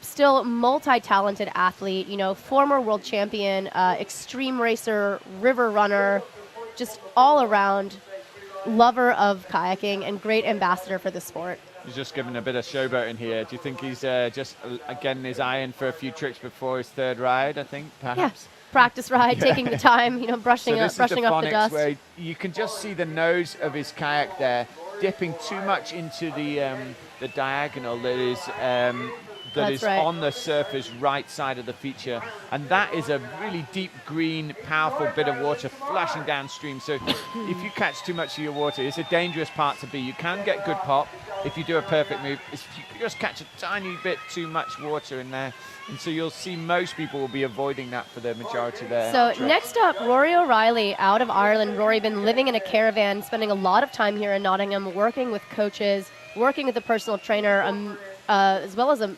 psychological sport performance coach. He had a terrible first ride, and he's going to be looking to change that up, starting it off with that entry 3 right into the Phonics with air.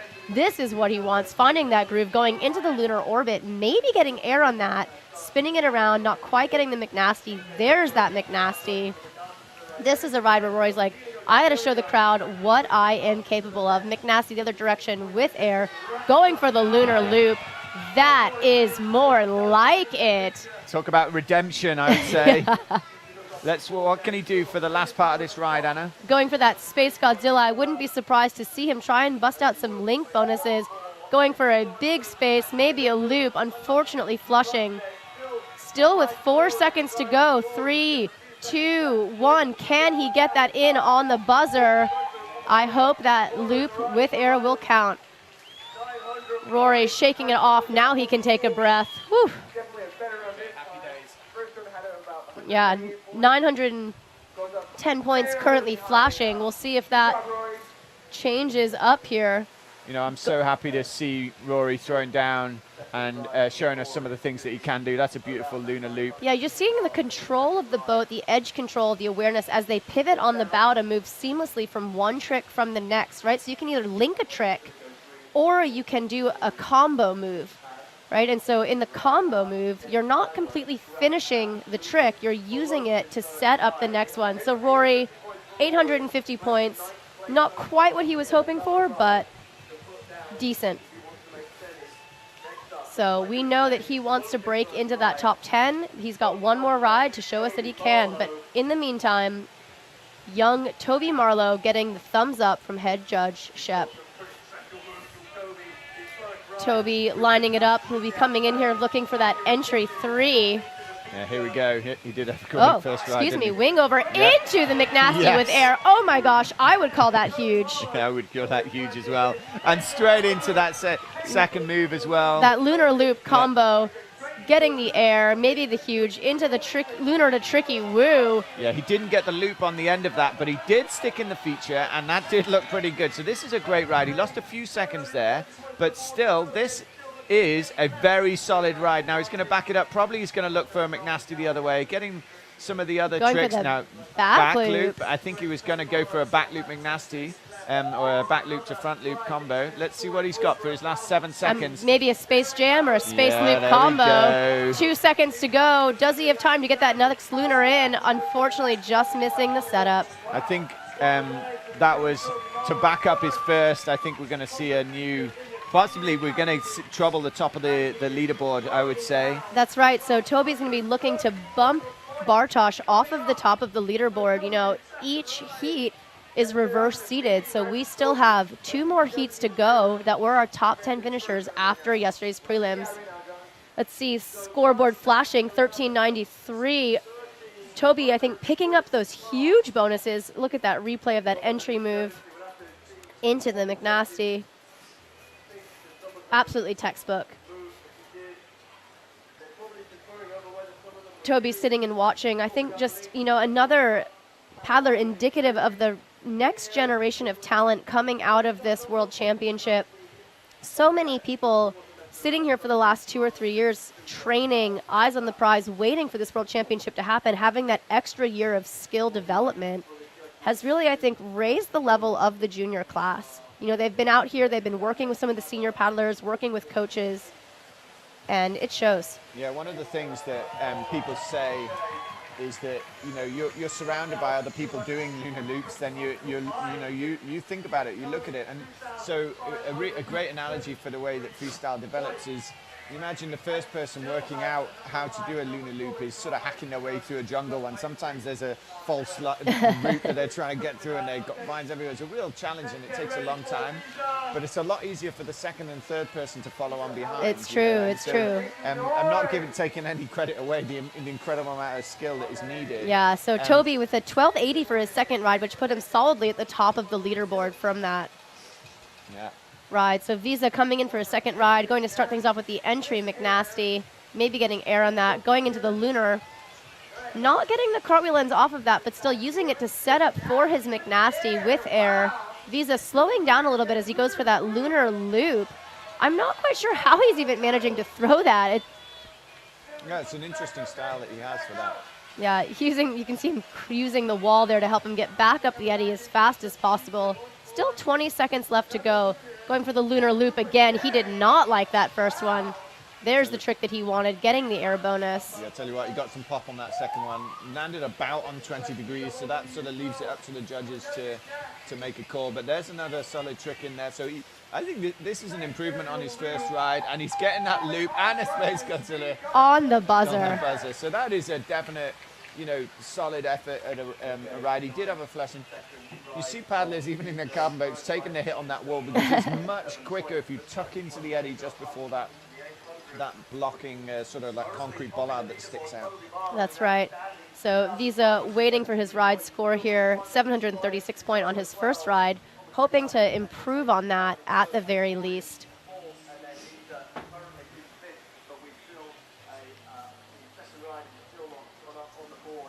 You can see Visa catching his breath. It is hard work, this feature. 45 seconds there, his little smile for the crowd, a little love for all those watching at home. Visa 853 points, so he's still got one more ride to go to try and break into those top 5 positions. Again, 10 more paddlers to go here, 20 athletes in the quarterfinals, cutting down to the top 10. So we are in it now. Absolutely. Well, I've a couple of times thrown myself out there with taking a stab at the cut here. I think we should pull Anna in and make a call almost at the halfway point now. What are we sort of thinking? You know, what sort of where are we looking now? You know, currently top 10 is down at Rory, but of course we only have had 10 paddlers represented. Yeah, so Tom Richard starting things off here, going for his third ride, entry move right into the McNasty. McNasty the other way, getting the air bonus. Tom moving a little bit faster this time around. He's kind of figured out what he wants to do. Going for that Space Godzilla, trying to link it into the loop, but maybe not. Still controlling the bow. Going for a lunar orbit, cartwheeling it out. Still, such awareness. You can see the paddlers spotting back upstream. They always know where they are, always know where they want to be. Trying for a phonics monkey, not quite getting it, and flushing out of the feature. Yeah, and how many seconds? 5 seconds left, Tom. Get something in, 2, 1. And he misses it. He doesn't get a last trick in, but he did do some nice moves in there. Like you said, just flying in from, and he's going for a Felix into a cartwheel to finish off. Just as a bit of showboating there. Having bit of a fun. smile. Yeah, having fun. Waves at the judges. You know, as you were saying before, you know, you see the progression, right? As one paddler gets a lunar loop, then all of a sudden it becomes possible. And I think talking to a lot of the competitors from Great Britain, they were saying that it's been really interesting to watch as paddlers that have only been here for a few days or a few weeks can figure out this feature so quickly. You know, they feel like they've put in months of work once they built this feature for the World Championship to kind of figure out what goes here, what doesn't go here. And I think it was a bit of a demoralizing first few months. And then suddenly, you know, as they start to figure it out, there's videos posted online. And you get competitors that can come over here for just a few days or a few weeks before a world championship and really have this feature kind of dialed because they've already seen what's possible, they know what's possible, and they kind of can watch and learn and say, all right, I've got to throw that trick here, this trick there, that's going to flush here. You know, it's like we all learn from each other. Absolutely, and there is a few different ways you can do every trick, or more than a few different ways you can do every trick. And so what you see sometimes is paddlers exploring and experimenting about what's working and what's not, and where. And obviously on every feature there is a bunch of different places you could do the trick. So I mean, but here we are, Nick Troutman coming in for his third ride of this men's quarterfinals, trying to break into that top 10. He's going to start things off with that entry wing over. This is a big moment for Nick. He's got it in him. We know that. He's got the competitive head as well, and it's a great start to his ride, selling all his tricks so far. Both staying in the McNasties. hole. Yep, great scoring, moves so far. Missing his phonics, but it doesn't cost him much time. Stay in the move now. I want to see those Nick Troutman arms that sort of brings him back into the feature like nothing else. Like nobody else, I would say. He's got that determination. He's plugging for that space quite far onto that I think it's whirly, because he curly wants shoulder. that space loop, going for a big aerial loop. I don't think this is the ride that Nick was hoping for, but he's still got a little bit of time to try and figure it out. Going for a tricky woo. Back it up, Nick. Backing it up. Finish it with a spinning move. it around into a lunar. Luna maybe just after the buzzer, so he has to initiate the trick just he has to have initiated the trick by the time the buzzer goes off. And but fair play, that was a strong ride. He did some great moves in there. What is his current have we got his current scores there, Anna? He's currently sitting in 9th place, so he needs to really have a solid ride score. I can see it flashing 421 points. I don't believe that we will be seeing Nick in the semifinals, unfortunately, but still great that's a sad athlete. for a lot of people in the crowd, and obviously for Nick and his family, but also for the sport. He is an incredible paddler. But I mean, such is the depth of competition that we have an incredible paddler doing strong moves. Yeah, and I am A excited. former world champion, but That's not right. potentially. Well, you never say never. He's not out of the top 10 yet, but we do have some incredible paddlers coming up. The top 10 from the prelims are still to come. That's right. So Nick with roughly 430 points in that ride, sitting him in 9th place. Next up, Rory O'Reilly out of Ireland. Rory, you have done the work. Believe in yourself. This is your moment. He dropped his first ride effectively. Great second ride, and he has got more in the bag as well. Get yourself back in that feature, Rory. You can still do this. Composure now is what is needed. Yeah, so missing that entry move completely, unfortunately, getting that flush. 30 seconds to go, starting it off with the lunar orbit, keeping it safe, backing it up into the McNasty, trying to get air. There's the hours of practice right there, going for the lunar. Again, I think he was trying for that lunar loop, but not quite getting what he wanted. He needs to hit hold of his tricks now to stand a chance at he does get a space. He's still in the feature. He's going for a switch McNasty. That was a solid switch McNasty. And Rory, I mean, what a fantastic sequence of moves that he's able to do now. And there is a phonics monkey just before the buzzer. Oh my God, so not a disappointing ride for Rory, I'm going to say it. But you know what I'm going to say? I'm going to say Rory has just been what a progression route he has been over the last few years. That's right. It's really just incredible to see the level of progress, to see the standards that have raised. And, we know that he is capable of so much more. And that is the heartbreak that sometimes comes with this world championship. So still a lot of great tricks, a lot of really good competition, but 563 points, unfortunately, not what he was looking for. Can see him taking a moment to just compose himself. I'll say it hurts. Oh, it hurts me so bad to see paddlers try so hard. They want it so much. And I've been there, Anna's been there as well. I was there yesterday. Tough. Oh my goodness, yeah. But here we go. It's not about us. It's about young Toby Marlowe. Yes, it is. Linking it up here. Entry move linked into McNasty. Going for the lunar loop. Oh, look at that. I love the way it pops out of that first move and bringing it round into his lunar. Now, that would have been, from his runs previously, he was looking for a lunar link tricky, but it didn't come, so he just slowed it down. There is the McNasty. Stay on that, Finch. Oh, sometimes I thought he could have come. Yeah, I thought he could have held that, just that but sometimes they just, it's tiring being in there. Yeah. It's hard to say, That's but true. he is sitting on 2 1,200-point rides, so he's in a decent place right now, but he still wants to make every second count. Unfortunately, catching his edge there, going for that lunar, trying to link it into the tricky and just missing it.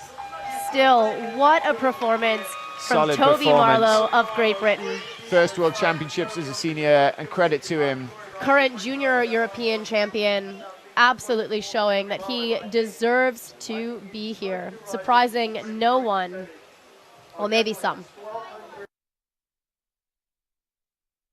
Watching the replay there, that sequence, I think one of the first paddlers I saw do that sequence was both Dane Jackson and Tom Dole out of France, both of whom we'll see here shortly. But I just love that entry wing over linked into the McNasty. So Toby dropped ride score of 616, sticking with that 25.73, which currently does put him on top of the leaderboard. So Toby and Bartosz are going to be our bubble boys, I believe. But there's still chance for Visa to knock either Toby or Bartosz out of that number 1 and 2 spot. Absolutely, yeah. You always, if you possibly can, if you're in those first 2 heats, you want to come out those first 2 heats in that first position so that, you're laying the benchmark. That is the benchmark for the subsequent heats. They know if you beat the first position. But right now, we're getting ahead of ourselves. Here is Visa. Entry, McNasty starting it off, maybe even getting the air bonus on that entry move, going for the lunar orbit, maybe trying to get a cartwheel end off of it, going for the lunar loop right on that flush line, but retaining the feature. Well done. You see him finding his composure here as he switches it around or spins it around for that McNasty, getting the air bonus. What's next? Is it that switch McNasty? There it is. Nice and beautiful over the top. Visa also working with Den Newton of Sweetwater Coaching. Den doing a lot of work with the Finnish development squad, and it's really showing here that really nice Space Godzilla. Huge aerial loop. Oh my gosh, will that count? Where is the flush line for this feature? Hard for me to see it. We are at a different angle from the judges. Yeah, I'm going to be bold and say that unfortunately won't count because he was so big, but he came... But I wanted to. Yeah, No, I wanted to. to. It's so unfair, but I think it won't because he's landed behind the feature. But what a great, that was a great run. That was a great I've run. been really impressed with Visa's paddling and good to see. And the score is flashing at 8.53, unconfirmed. But some beautiful moves in there. And he was using more of that surfer's left part of the feature. Let's watch this replay on that lunar right into the loop, pulling it back around. And then you see him drop his edge there as he works to carve his way back into the feature on that foam pile. So Visa... 853.33. Look at that. That is the exact same scores he got on his second ride. So what consistency out of Visa. So let's see. But right now I can see the camera moving to our next heat here and to Dane Jackson, who will be our next paddler. So in this third heat of the quarterfinals, what is Dane doing? I believe Dane was in the wrong eddy. So he might loop his way over just for the fun of it. He's up out of the water. So quarterfinal heat number 3 coming up at 4:55 p.m. We're going to have Dane Jackson out of the USA, Harry Price out of Great Britain, Gav Barker of Great Britain, Tom Dole of France, and James Bebbington out of Great Britain. We've got 2 more heats to go here in the men's quarterfinals, so bear with us. 20 paddlers cutting down to the top 10. That's what you see there on your screen right now is the results from this particular heat. To the left of your screen is our current leaderboard. So in the current leaderboard, Toby Marlowe out of Great Britain, Bartosz Chowderna of Poland, Quarantine Rio of France, Valentin Perazme of France, and Visa Rakola of Finland. 10 paddlers to go. Heat number 3 kicking off at 4:55 p.m. So we'll be having a short 10-minute break here, and so bear with us. 5 minutes. We'll have a 5-minute break, and we'll be back with you shortly. I'm just getting something in, actually.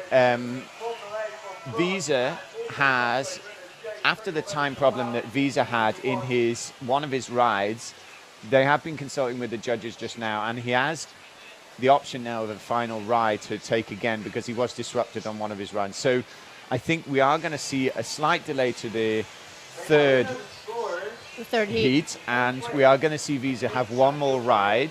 And they need to give him a minute or two to rest up because he has just finished his last ride. So we are going to see a fourth ride for Visa. And that was because it wasn't an even playing field. So this is, the credit to, there is these sort of safeguards to try and make sure that everyone gets their fair chance. And if he was disrupted in his run, and you saw that as he came off, he was confused and he was asking. And so here we are, and we are just giving him a few minutes now to reset, take the time at the top of the eddy. When he's ready and the judges are ready, he will do his his fourth and final ride, and it will be the best two that count of those. And he needs it, Anna. At the moment, he is sitting in fifth place, which is not likely to be enough. But he's not a million miles away from, edging up into second place. I mean, there's a full 800 points to get to Toby. Yeah, so Visa's last two rides really consistent, right? 853.33 points on both his second and third rides. That's amazing. It is actually amazing. But, you can see he's got his routine. He's got space to, gain some more points. And I think it's good on him for choosing to take that last ride and really try and maximize his experience here at the World Championships. Yeah, so I'm going to, while we've got this, are we about to go? But while we've got a moment before this heat, so kayakers who've just been already will be nervously watching. People who, coaches and fans and people from all over the world following, what you're looking for now is what do you need to get into the top 10? And once you've had these first two heats, you can guarantee if any of these following paddlers beats 2.573, unless Visa disrupts that, unless, so long as Toby is in first coming out of this heat, if any of the paddlers go above that, they guarantee their place. However, that is a tall order. 2.573 is a big score. And I think the scores are only going to go up from here. So while we wait for Visa, again, in our next heat, we've got Dane Jackson, Harry Price, Gav Barker, Tom Dole, James Bevington, and 5 more after that still to come. But all eyes right now on Visa as he goes back for his final ride in this quarterfinals. Starting it off. Let's do this. Entry 3. Going into the lunar orbit, getting the cartwheel off of the end, spinning it around, looking for the McNasty, getting the air on that, catching his breath as he goes to set up his next trick. Is it going to be that lunar loop? It is. Oh, a little bit wide. We'll see if they give him the points for that. Going for the McNasty the other direction. Yeah, the lunar loop was beautiful, but did go off a little bit on the side, and unfortunately, now that is great. Get yourself into that feature. Well done. You see, that is the sort of spirit and energy you need to give, and sometimes I see people in training not doing that, and I just... Going for the other lunar. This is the ride that he wanted to put together. That was worth the time for him to go back and finish that off with a tricky woo on the buzzer. Oh my goodness, you can hear the crowd cheering. I see the finish flag waving wildly in the crowd. That was fantastic. Yeah, that was great. Solid ride. Look at him. He's like, I can take a breath. And he got his space loop and stuck it. That was important. And maybe even huge bonuses on that space loop. I mean, he was flying. Yeah, and I'm thinking it's going to be a stronger ride than his previous. And actually, now me and Anna do now have the scores in front of us. So right now we've been flying blind with the provisional scores, but now we're getting the provisional scores. Hopefully you've been seeing it throughout. And so me calling the scores when they're flashing, and maybe I've been completely wrong. But here we go. There's a 10:20 flashing there, turning green right now, which puts him, moves him up to 4th position and does increase his score. So 10:20, I think, for a lot of paddlers, regardless of where they finish, you set certain goals for yourself. And I think to break that 1,000-point barrier is an achievement in itself. And so well done on Visa. But what that means now is we are moving into our 3rd heat of this quarterfinals. So next up is going to be our current reigning world champion, Dane Jackson, followed by Harry Price out of Great Britain, Gav Barker from Great Britain, Tom Dole of France, and James Bevington, affectionately known as Pringle, out of Great Britain. So it is unusual to see Dane Jackson this far down in a semifinal. So Dane currently holding the top 10 spot. Dane arriving here in Nottingham only a few days before the competition, just after competing in the North Fork Championship, where he finished second, and then having COVID. So Dane really recently coming off of COVID, a lot of travel time, not a lot of time in the feature, and still being in the top 10, and this shows why. So starting off with an entry 2 into a McNasty, linking into the lunar loop, retaining the feature, going for the lunar orbit, linking into cartwheels to the right, maybe linking into that tricky woo. Can he stick it? Did he sell it? I don't know. He did carry on afterwards, and quite possibly, but some great moves and a great opening. I don't think we're going to see Dane staying in 10th position. If previous competitions are anything to go by, he is just finding his space in the feature, and right now he is showing his tremendous mastery, but not complete mastery. There's 2 flushes in that ride, some great tricks, but he's got a lot more to be done. There is more to be done from Dane.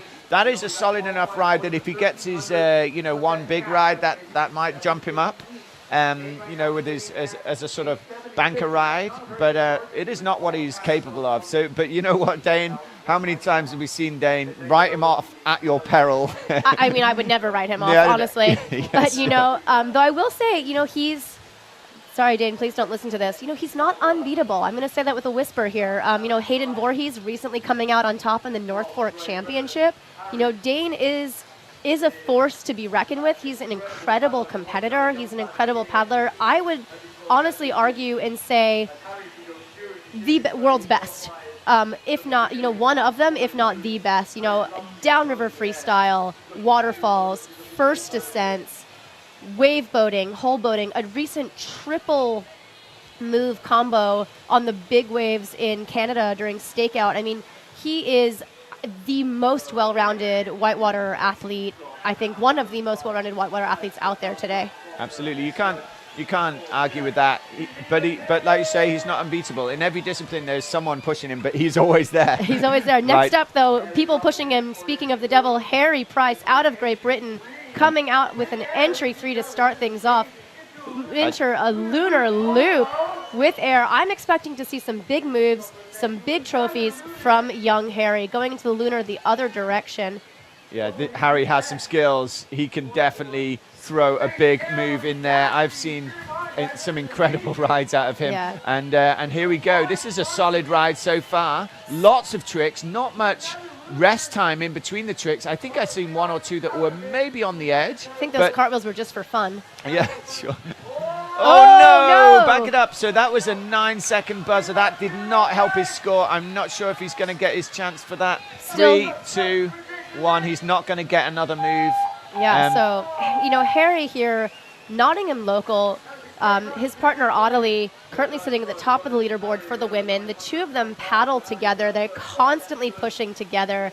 They actually have a YouTube channel where they're putting out videos of the fun they're having, competing and pushing each other. Living in a van down by the river, calling Nottingham their home. A solid first ride for Harry and not even close to what he's capable of. Yeah, living the dream they are, and pushing each other. What a power couple! And we've seen a few power couples over the years, and we still see them in there. And it's cool to see how people paddle with their partners. But next up, so Harry's other ride. Yeah, Harry's first ride score of 1,020 points, so solid first ride score. But next up, Gav Barker. So you can see Gav taking those breaths in, representing the British flag on that Peak UK CAG deck in the colors of orange and yellow to match his kayak. Gav, also a Nottingham local, longtime Nottingham local, regional director of the YMCA, working with youth, bringing them out into the outdoors. A lot of at-risk youth, and a really explosive paddler. So Gav, starting it off with the entry 3. Come on, Gav, compose yourself. He has got an incredible ride in him, and that is a beautiful lunar loop kicking off the ride. Entry has scored everything so far. There was a slight pause in the ride after his entry move. The McNasty looked good, and there is a beautiful McNasty with a Space Godzilla out of it, and that is a beautiful way to I believe we call it. Yeah, but it scores the same, and that Phonics Monkey was good. He's got a great spot for it. He retains that Lunar, not the best Lunar he's ever done, but it was, he stayed on the feature, and it wasn't.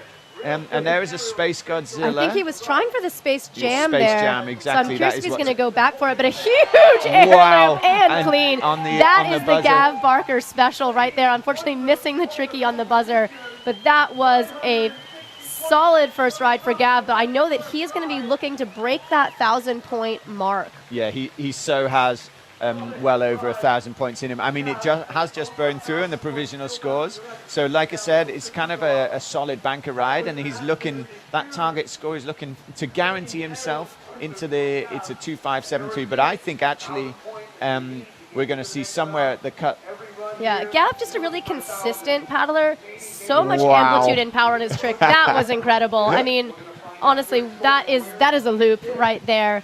I believe Gav's ride score hovering right around that 1,000-point mark right now. We'll wait and see what happens. Yeah, so he has more in that. There's a 1050 confirmed there, but he has more. He has a Space Jam. He has a possible I think he's got Lunar both there. Lunar loops, back loop McNasty. I'm going to be looking to see some trophies added in. Yeah. He's got more to give. But, that's a solid ride. It is only quarters. He wants to put himself up in the higher the later heats if he can. But really, it's all about just getting through right now. It's true. So next up, though, is going to be Tom Dole out of France. Tom competing in the senior men's class for the first time at the last World Championship. This is his second competition as a senior man. So starting it off strong, right? The entry wing over, the lunar orbit, going for the lunar orbit the other way. Wow. How does he pull that through? This is one of the paddlers where I'm thinking that move might be not quite going as he wants, and then bam, there it comes through at a vertical I think that was angle. possibly a clean McNasty. Tom Dole out of France, currently also competing in a lot of slalom, trying to do the extreme slalom as well as freestyle. Oh my God, Space Godzilla. Linking it into a split wheel, into a lunar orbit. The boat control, the precision, the awareness, just mind-boggling to me. Going for the lunar loop. Oh my goodness, stick it, Tom. 1, what do you got? Back it up. Going for the tricky woo. Might have got a split wheel out of that at the end. We'll see what they say. Tom, I think just such a fun paddler to watch. Competing in the C1, also competed in the squirt boat category this year in my boat, I might add. For years, I've been trying to convince Tom to be my stunt double. I said, come on, Tom, if you just mess up the McNasty, nobody will know. I wish. But yeah. Nonsense. Yeah. But yeah, so I was watching the scores flash here. Yeah, I was definitely getting a sense that that we're racking up some scores, and that's one of the highest runs that we've seen yet in this run, in this quarterfinal. And obviously, I think he has more. Once again, he has more in him as well. And so I think we're looking. Pretty solid scores. I've been quite impressed with the scores so far. We are still sitting with Bartosz in second place. I definitely think his position think this will be heat's going to change that up. Yeah, mix it up seriously once we start to see the second heat coming in. And I do think Bartosz is going to be sitting somewhere around the bubble. So we will see what happens next. And it's looking like it's settling about 1,200 points, and that is a very respectable opening ride for Tom Dole. Let's see. Yeah. Dole, sorry. Yeah, I think it is actually, Tom Dole. And so let's see here. So right now, the 10th place spot is Nick Trotman with 13.55. So these athletes, 11.90, that score is putting these paddlers just below that top 10 on one ride alone. Right, so I think we're going to see a lot of change-up happening here in these next two heats. But next up, James Bevington, a.k.a. Pringle. He is a former world champion from the Platling Worlds. I think just a really smooth, stylish, beautiful paddler to watch. He loves this twin wave feature. He knows this twin wave feature. I believe there's videos of Pring back from 2010, 2011, just doing all of the trophies, all of the combos in this feature 10 years ago. And so I'm so excited to see him back competing for Great Britain. Pringle actually invented a few of these tricks, the lunar loop kind of combos. There we go. So we're going straight into an entry McNasty with a Luna into cartwheels, going for a tricky woo. We haven't seen as many tricky woos. Just flushing off. flushing He off lost the his bubble. balance on the tail end of a tricky woo. Tricky woo is a tricky It's a move tricky for a good woo. reason. I'm not, a bit cliche to say, but there was a lot of balance involved. Now, that was quick up the eddy. Now, You what can has see he him got? eyeing the clock. He's got a McNasty with air coming up, still 17 seconds to go, going for the McNasty the other way, getting two the air. McNasties in there. Going for that phonics monkey. I can see Coach Den giving him the all right, upstream there. Wife Katya watching from the crowd as he goes for that space loop, getting the air on both of those tricks, going for the lunar loop, and unfortunately kind of just stalling off. Oh. That would have really picked it up. I mean, solid effort with a With a probably flush. 10, 12 second flush there, I would say, and he's getting himself up into the 10:30s. That lunar loop would have made a hell of a difference. Actually put him in the top slot so far had he stuck that lunar loop probably. That's right. Pringle also working for the ICF. Has a video filming production company and has actually been making some of the edits that you can find on the ICF website and the ICF Instagram page. For all of you watching on the live stream, don't forget that you can also add comments in, give shout outs to your favorite paddlers, let us know how we're doing out here, send some love even from far away. So once again, thank you to our sponsor here, Direct Business Solutions, our event partner, HPP, and to all of the volunteers making this happen. I'd also like to thank Hippie Dave, who has now taken my child, who has woken up and is playing dinosaur top trumps with my 4-year-old. In addition to organizing all of our commentary team. But we are back to the top of our heat. Current reigning world champion, Dane Jackson, out of the USA, wearing that Red Bull helmet, rocking the classic pink kayak. Here we go. Show us what you can do, Dane.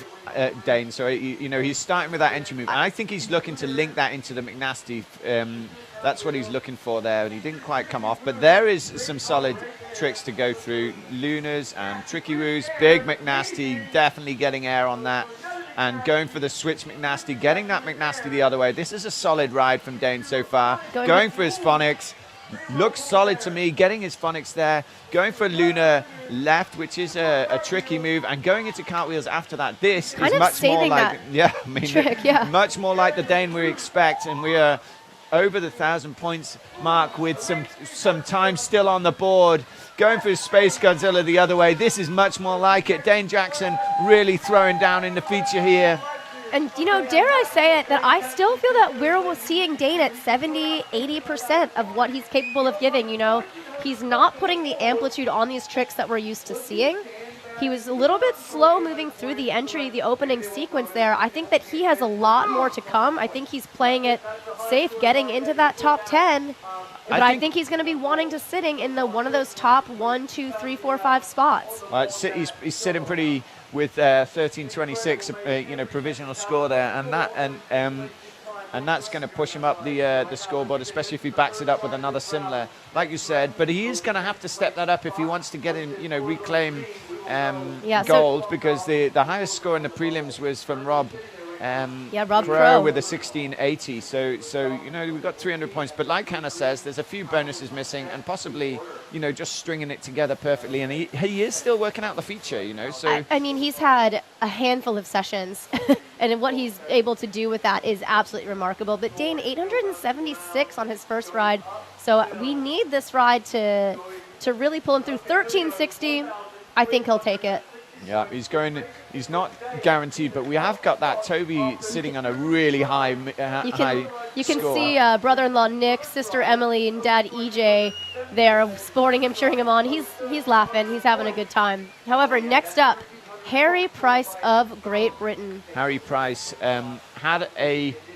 he's capable of so much more, but he did have a solid enough ride. He's got a kind of banker ride, but he's definitely capable of doing a similar sort of ride score to what we just saw of Dane, and maybe more if he strings it together. Let's see what he's got. Entry McNasty.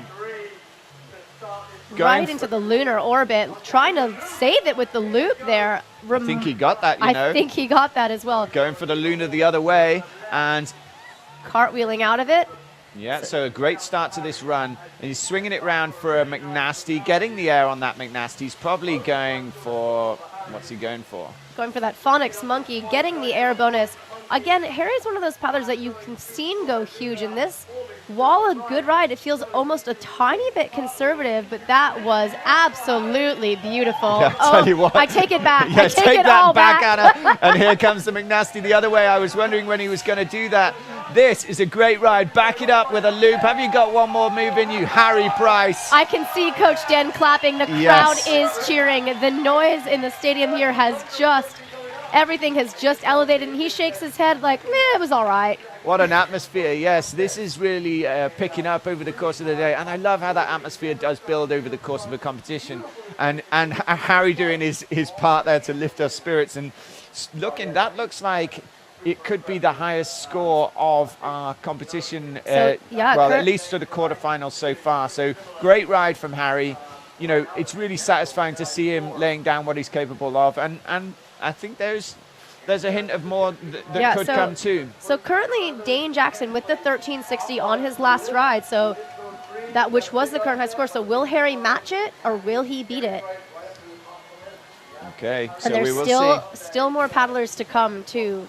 And they have their third ride as well, so they can, I'm hoping to see that, there will some people be disrupting the top of the leaderboard there. 1360, so that combined is going to place Harry in that second spot. Toby Marlowe still holding the top of the leaderboard. 2570 is a solid double score, but they do have three rides to go, and when you've got a 1360 on the board, 1,000 points is. And the thing is, right, these paddlers can put that ride down again. And absolutely, they can. I tell you who can put a good ride in is Gavin Barker from the UK. He is an incredible paddler. He knows this feature.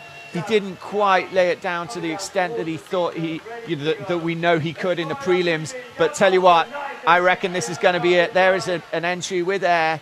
Going round, he's going to go for that Luna with a big pop. Get yourself back in the feature. I would say he's right on that flush line. What is going to happen here as he works up? Gavin, I think one of the more distinct styles, really all self-taught, right? So not working much with a coach until, there we go, going for the McNasty, keeping it conservative, getting the points on the board. McNasty the other direction. Finish it. Come Still on, retaining Gav. the feature. I can't help but cheering people on as they go through their ride now. Here comes the Luna, popping it out for the Luna loop. We knows he can do all of those. Every single one of these tricks, he's got them down.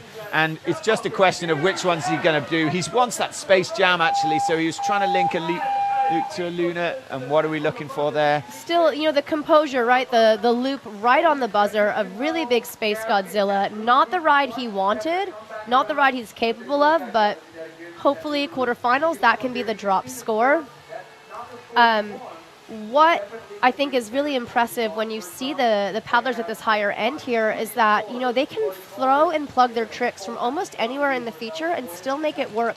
In some of our earlier rides and some of the junior women, the junior class, even the earlier men's competitors, you see them really surfing around and trying to find the best or the ideal spot to throw.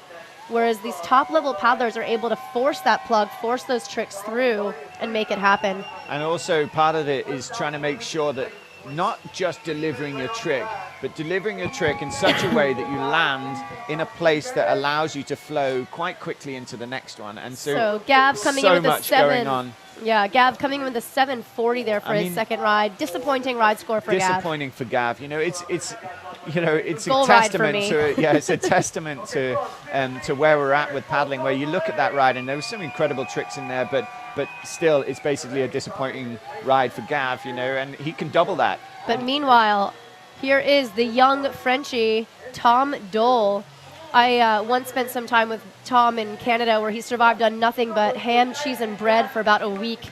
And, I think I should try it. Diet of champions here, clearly, as he sets it up with that entry wing over into the McNasty, into the lunar orbit, surfing it around as he looks for the other McNasty, getting air on that trick. I think he's been eating something other than that recently, judging by the way he's throwing that boat around. And he's doing great. He's got a great ride in the bank. And we know he is a junior world champion. He's got a lot in him. He's also a C1 world champion. Yeah, he's one of these sort of multi-talented or multi-disciplined paddlers. Great to watch. And this is a good ride. Beautiful lunar loop, but Oh, Does he sell it? Yeah, I'm not sure if he sold the landing angle there, but it was a great ride. And what has he got now, Anna? Where are we looking with the? So Tom had an first... 1190 on his first ride, which, I think with this ride score coming in around 900 should put him in one of those top 5 spots. But again, with one more heat to go, athletes need to finish this heat in the top 5 if they want to secure themselves a spot in the semifinal. So 20 athletes cutting to 10. We are in the top half of our finishers from the preliminary rounds right now, but still another heat to go after this one. So Tom, with a 9:10, you can see he's not quite happy with that, and that's not going to be enough. I think he's going to want to break that 1,200 point mark. Sure, and by the way, another thing that you can look for is by the time this heat is done, the 5th place paddler. If you're in the top 5 after this heat, they are going through to the final. Right now we have James Bevington, Pringle. That is not the start he needed from this ride. He had a flush in the last ride. That's really unfortunate. You can feel the heartbreak, I think, in our voices. While we don't necessarily have favorites, we have favorites. And I think Pringle is one of my all-time favorite humans, even though he just absolutely stuffs that right there. He's still got time to put a ride together, and that recovery is remarkable. One of the best paddlers, I think, once told me it's not about not messing up, it's about how well you're able to recover from your mistakes. And here we go, putting a ride together even after those 2 disorienting first moves. Shows the composure and the talent to compete on this world scale. He needs his lunar loop here. He's going for it. He does not get it. But he does get a back loop in there. That was a solid 20 seconds or so. I'm surprised the scores haven't gone up more than they are, but maybe the judges are still catching up. Let's see a few more points go on the board for that, because I saw a lot of moves and they looked pretty good to me in that second half of the run. It was a disaster of a first half, unfortunately for Pringle. He flushed his entry and then he missed his next trick, I think, and then that is not the start. Maybe even the trick after that. Yeah, but what composure. And he knew, you see, at that point, he's got one sort of slightly shaky first ride in. He knew that he had to make that second ride count. And that is like pure, amazing talent, really, to be able to do what he did. But why? That is a final score. So maybe the judges did not agree with it. I guess there was a big chunk of that ride that was not scoring points.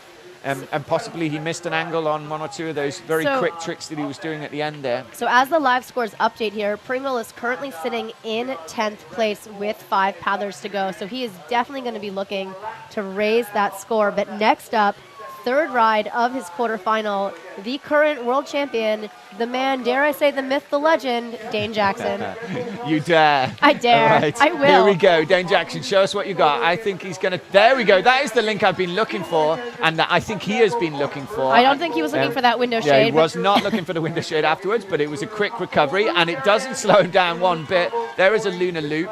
So this is a great opening to his run, and he does his lunar now without the loop on the end, and that looked solid to me. So he's going for a tricky woo as well now, fluidly, smoothly staying in the feature, spinning it around to a McNasty, and actually traveling across the feature into the sweet spot while he set up for the McNasty. That is really smart and clever. Lunar the other way, doing some splits and cartwheels, going for a phonics monkey, flashing off the back, but he has been racking some serious points, and he got time for one more trick. Anna, with Dane, he might get a loop in on the buzzer, and I think he pulls it off.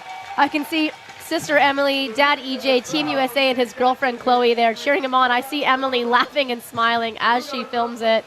Dane repping that number 2 on his bib for his first place finish at the last World Championship. What an athlete.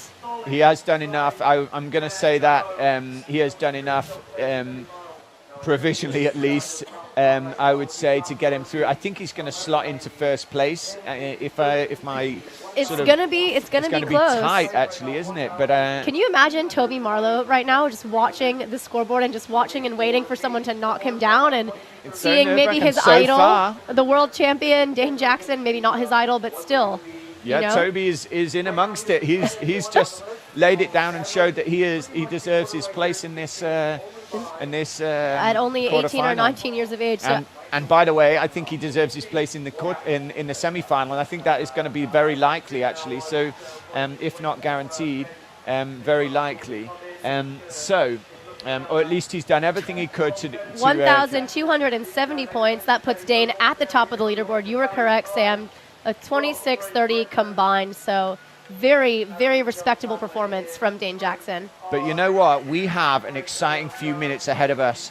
There is so much talent in this heat, and they really need to lay down. They have the capability. They're very experienced paddlers. Harry has got a fantastic ride in the bank. He's sitting in third place, but that is, he wants more, he can do more, and that is not the start he was looking for. So flushing on that entry move, but still a lot of time on the clock to make this happen. This is the moment where that composure, the competition experience really shines through. So Harry's He's lost 13 seconds, though. That is not helpful, but bring it back together. You can do that. Is the double whammy of a flush. You know, I would say that is going to be, he's going to come back because the spirit is there. Why not? It's going to be very hard for him. I would expect him strategically to go for some of his big moves now. There is no point in this in could racking just up be some a fun basics. ride, right? You know, let's not forget Harry currently sitting in third place. Yeah, he is in a good place. With 2,380 points. So, you know, regardless of what happens on this ride, Harry is likely through to the semifinal, which is what matters. Absolutely. Likely, but not guaranteed, because he needs to be sitting at least in fifth place to guarantee himself. And there are 3 fantastic paddlers just behind him with one more ride in this heat to go. So if Gavin, Tom and Pringle all get their rides, that would potentially push Harry, but there is 5 more into the 6th place. But there is still 5 paddlers to go, but we are expecting some big scores from this subsequent heat. That's right. We have a lot to come here. So 3 paddlers still to go in this third quarterfinal heat. We've got Gav Barker, followed by Tom Dole and James Bebbington. Talking of big scores, Anna, and big moments, this is a big moment in Gavin's life. He has trained at this place for, I don't know, 25 years. He is an incredible paddler. He is capable of so much more, and I am excited to see him. He has got a solid banker in. Show us what you're capable of, Gav Barker. Going for that entry McNasty, getting air on that entry move. Only recently were entries liable for trophies and bonuses. Missing the lunar, cartwheeling out of it, not getting that lunar loop that I think he had planned. Switching it up, going for a McNasty, cleaning that up with air, going maybe huge. Oh, missing the McNasty the other direction, but still saving it with the spin. Going for it, there it is, going for that mixed space, and then flushing. That is not the flush that he needed. Gav Barker, get yourself back in and get you some of those trophies on the board. You have 11 seconds. 10 seconds, Gav Barker, show us what you are capable of. We know you have something in the bag here. Gav really trying to go as big as possible and really showing the risk that it is. Oh my God, with the space on the buzzer. That is not going to be the ride yet again that Gav was hoping for, but still, what a showcase of talent we have here in these quarterfinals. You know, these are the moments that they're hard to watch sometimes. They're hard to watch. But that score is flashing. There's that replay on that lunar orbit. You can see him saving that move there as he doesn't quite get the trick that he was going for. Such an explosive style. Mom and dad and sister most likely watching from Australia, keeping their fingers crossed that they'll be able to see Gav in the semifinal, even the finals.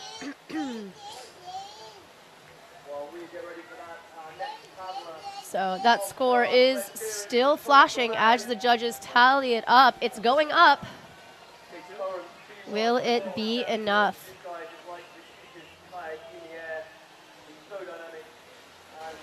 $893.3 points, which puts Gav in that 6th place position. So Gav is going to be crossing his fingers and seeing what happens with this next heat. But in the meantime, Tom Dole of France. It's heartbreaking stuff when you see people's sort of, years in the making. They've been training so hard and they've got so much more than they give in the competition. That is sad to see. But he's not out yet. there is still a chance for him, but it is tough times, and this is the best of the best going up against each other.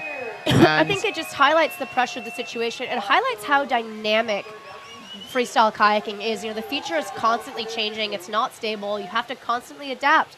Here comes Tom Dole with that entry move linking to the McNasty, going to line it up right into the lunar loop, getting the air bonus on that trick. That was a beautiful opening sequence as he goes for the lunar orbit. Points on the board, spinning around, so calm, so composed. Tom plugging for that loop, getting the air. You can just see how much he travels right to left there. Quite a diagonal feature, going for the space to the loop. Wow. That was huge. Oh, that was French really flag was impressive. waiting for that. That was impressive. That was so good. With 9 seconds still to go, what is he going to put together? Trying for a tricky woo right on that flushy corner. Well, that is not the spot you want to be doing your tricky woo. Look at him. He's got 1 second left, and he just waves it off. So solid ride from the young Frenchie. Also competing in the C1. Will he be defending his world champion title as a C1, the current C1 world champion. Also competing in the squirt boat category. So multi-talented athlete. Look at that replay on that beautiful space loop. So much amplitude. I wouldn't be surprised that there was huge bonuses on that. 876 points. That puts Tom in fourth with a combined score of 2,100. So right now, Tom is in the semifinal. Still one paddler to go here in this third heat of the men's quarterfinal, and that is Pringle, James Bebbington out of Great Britain. So right now, if we are looking at Pringle. Well, let's talk about where we're at after Pringle's ride, because right now this is a big moment for Pringle, and he is an incredible paddler. He hits his entry move this time. That will be a big relief for him because he flushed last time. Beautiful McNasty going out, spinning around McNasty the other way. That is solid. Going round for his phonics monkey, and lots of time still on the board. That's a big clean loop. What's he going to do the last part of this ride, Anna? He's trying for that lunar orbit, unfortunately just flushing on it. Oh no, Pringle.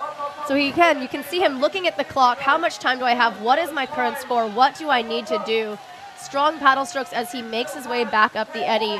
Former world champion, right? So he knows what is needed to compete. 6 seconds left. I'm going to guess we're going to see maybe a lunar loop. Can he make it happen? Oh, Pringle, that is not what we needed, but he claims it anyway. You know what? He said to me the other day, it's about the journey, and absolutely it is.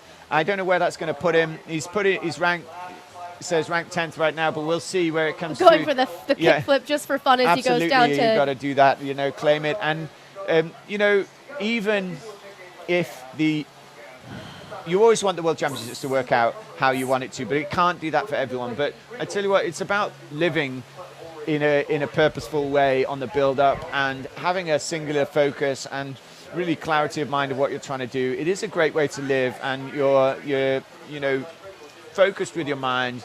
You're in the best shape of your life, and that is that is really, to me, what it's all about. And let's also not forget, Pringle here, former world champion, took a big break away from the sport, and I think for me, just to see him return to the sport, competed last year at the World Championships in sport, competing again this year, I really do hope that this is not the last we see of Pringle, because he just has so much talent and so much to give to the sport. Absolutely. But so, is that the end of this heat? That was the end of the heat. So what that means, we have 5 paddlers currently to go. So right now, Dane Jackson, Toby Marlowe, Harry Price, Tom Dole, and Bartosz Chodrona are through to the semifinal. There's only 5 more paddlers that can change up the order here. Or potentially, if something else happens, we've still got Gav Barker in that number 6 spot. That's going to be sitting right on that bubble, waiting anxiously to see what happens. So next up, we have Mason Hargrove out of the USA, Keem Fontaine out of Spain, David McClure of Ireland, Rob Crow of Great Britain, and Thomas Kaplinski of Poland sitting in that top spot. We'll be kicking things off here at 5:40. So we may take a short break here. Bear with us while we catch our breath, and we'll be back momentarily to talk through our last heat of the men's quarterfinal here at the 2022 ICF World Championships in Nottingham.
Okay, welcome back to the men's quarter-finals in the K1 category. We have seen an incredible display of freestyle kayaking today in all of the disciplines, and I'm excited for this final heat of the men's quarter-final. We have got a lot ahead of us, and currently we are sitting. I will run through where we are in the scoreboard just to kind of bring people in line with where we're at.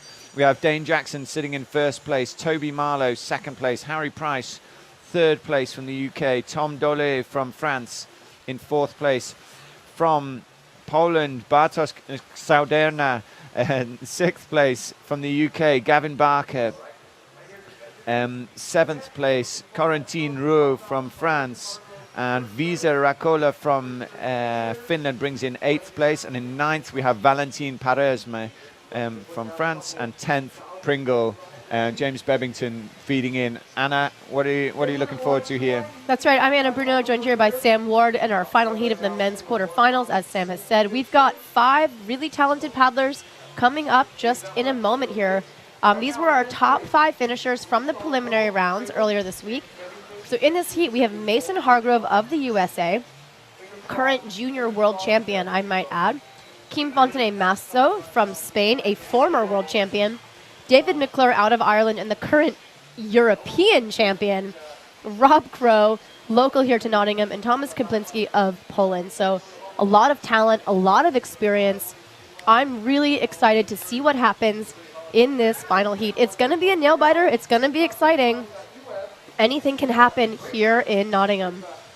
That's right. And so these paddlers know that they need to get 2013 points to get themselves into the next round. That's right. What is the current 10th place? The current 5th, so the current cut is 1743, but I don't think that's going to stand. I would say to be sure of getting in, they need to get above 2013.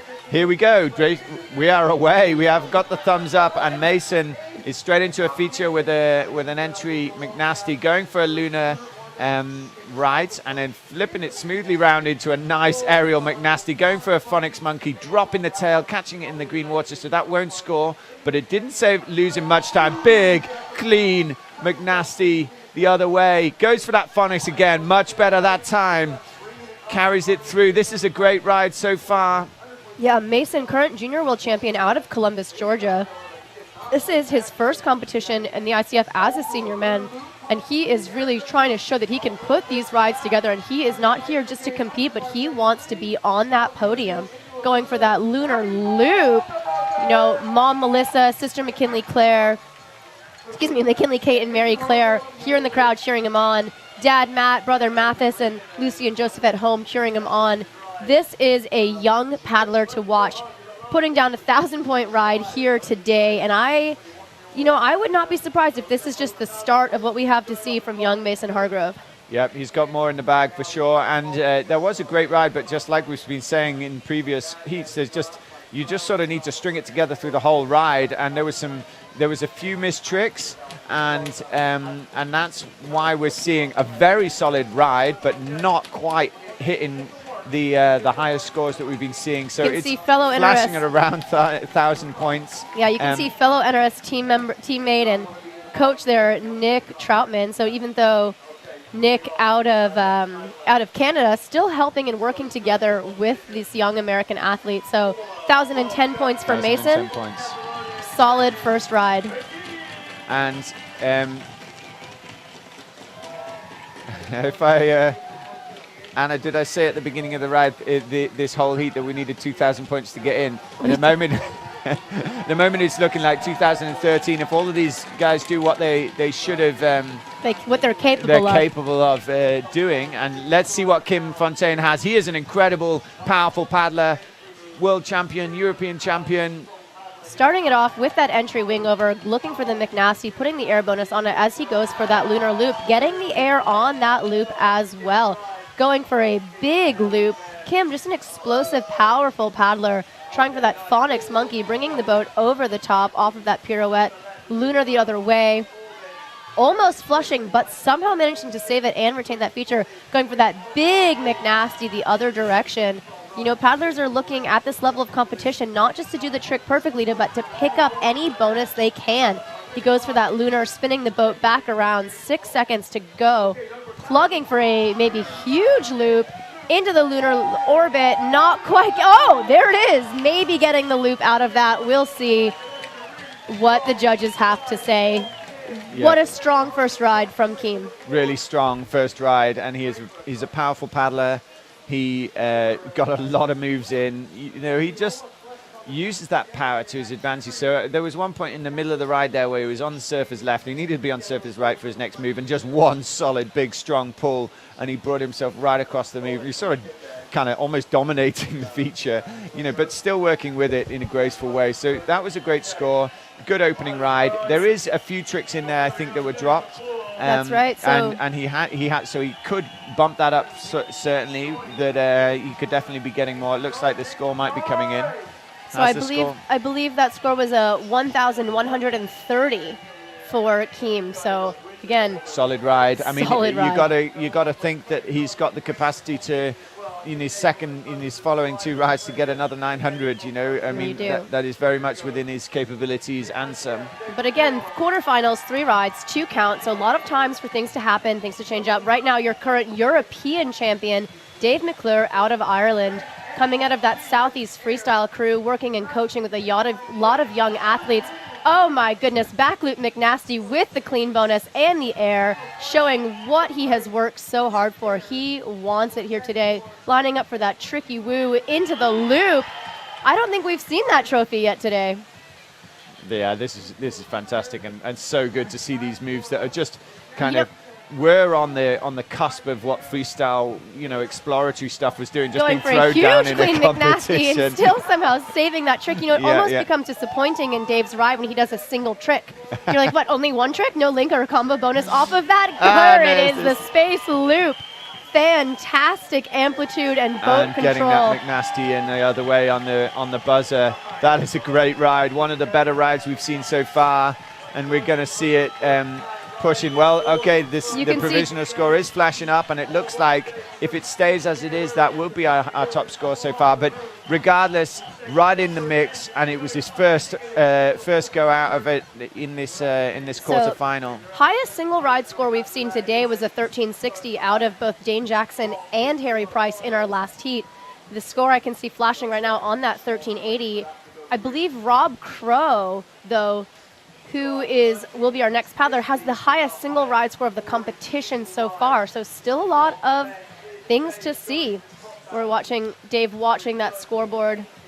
His younger sister Alex actually competing in the squirt boat category earlier this week and making it to a finals in her first ever world championship. So a family with a depth of talent. 1380, single highest ride score yet today. Still 2 paddlers to go here in our quarterfinal.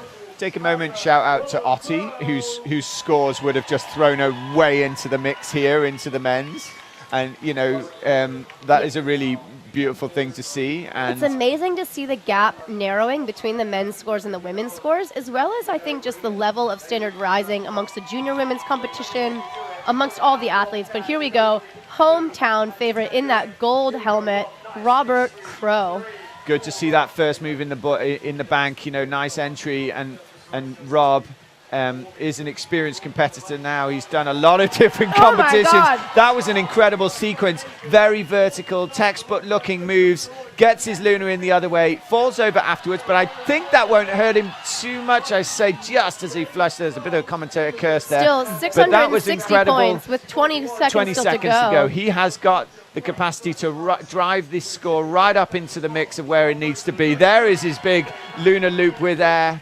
And what do you got for us? The last 10 seconds. McNasty. Has he done his McNasty the other way? Is he going to do that now? Yes, he is. Going for his McNasty the other way. And maybe even going to throw in a loop here on the buzzer or the phonics. Phonics, stick it. Paddle, paddle, paddle. We'll see. So Rob Crow, out of Nottingham, England, no stranger to a finals of a world championship. Very talented athlete, struggling with a diaphragm injury earlier this month. You know, he was feeling some pain, and you can see why. It's such an explosive, powerful paddler. Look at that lunar orbit into the cartwheel ends, into the tricky woo, and I believe then into the loop. That triple combo. So textbook as well. The cartwheels are all perfectly vertical, and that's a lovely lunar loop as well. So, some really fantastic tricks in there. It was a bit of a broken ride in terms of stringing it all together, but you a little bit of a flush. Yeah, there was a flush in there, and he's got that 1,100 points with a flush even. So really, really, what a display of athleticism, familiarity. He knows this feature. He has been here training, and he's going to be wanting to see his scores be, I think, even more than what we saw on that ride. Yeah, absolutely. To when you're a almost 1,200 point ride, it's just one with a flush. Yeah. So then he's got more in the bag. We know that he was the high scoring ride in prelims. He's run the. There's a good thing. There's a psychological game that's going on here. It is. So 1,188 points, 0.33 for Rob Crow. So very strong first ride with a lot of room to improve it. I joke, Sam, that I wish sometimes that they had a suit that I could put on, and then someone could control that suit and teach me how to do the tricks the way that these top athletes do them. I just want to feel the experience of what it's like to be able to string that series of combo moves together. Somebody teach me the ways. There must be a virtual reality for that in the future. And one paddler I'd love to have that happen for, this paddler right here, Thomas Kapinski out of Poland. So explosive, so powerful.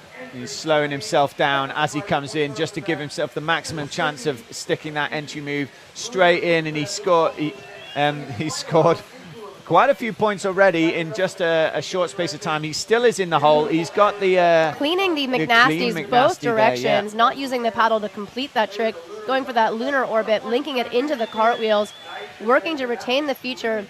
He is well set up for that phonics monkey, bringing it over the top with air as he goes directly into that lunar loop to the right. Sometimes you see the paddlers bringing that round quite low angle for that lunar end of the lunar, and then I think he's not going to score the lunar, and he pulls it up and he steeples it up and he pops a loop out of it. That's great, and this is a great ride. He was our first place paddler into this space to split to tricky combo. You can see the stoke right there. He is excited. All right, we might have a new high ride score. We are going to be waiting to see as he flips over because he's so busy watching the scoreboard. He's happy. Starting with a 14, wherever it finishes up. That's a pretty. He's 2/3 of the way there, just right. With his first ride, and he's got 2 more rides to come. Tomas, I think, really also running a coaching company, working with his wife Zosha, also working as a ski patroller in the winter. But I think Tomas is an example of one of those athletes that you've just seen progressing, getting better year after year after year, working hard to figure out, it's like, will this be his world championship, right? I think he's been searching for one of those podium spots for a long time, coming close, maybe not quite raking it. He's like telling the judges, come on, a little bit more. This guy also, have to put it out there, makes a mean coffee. Does he now? He does, yeah. Did not know that.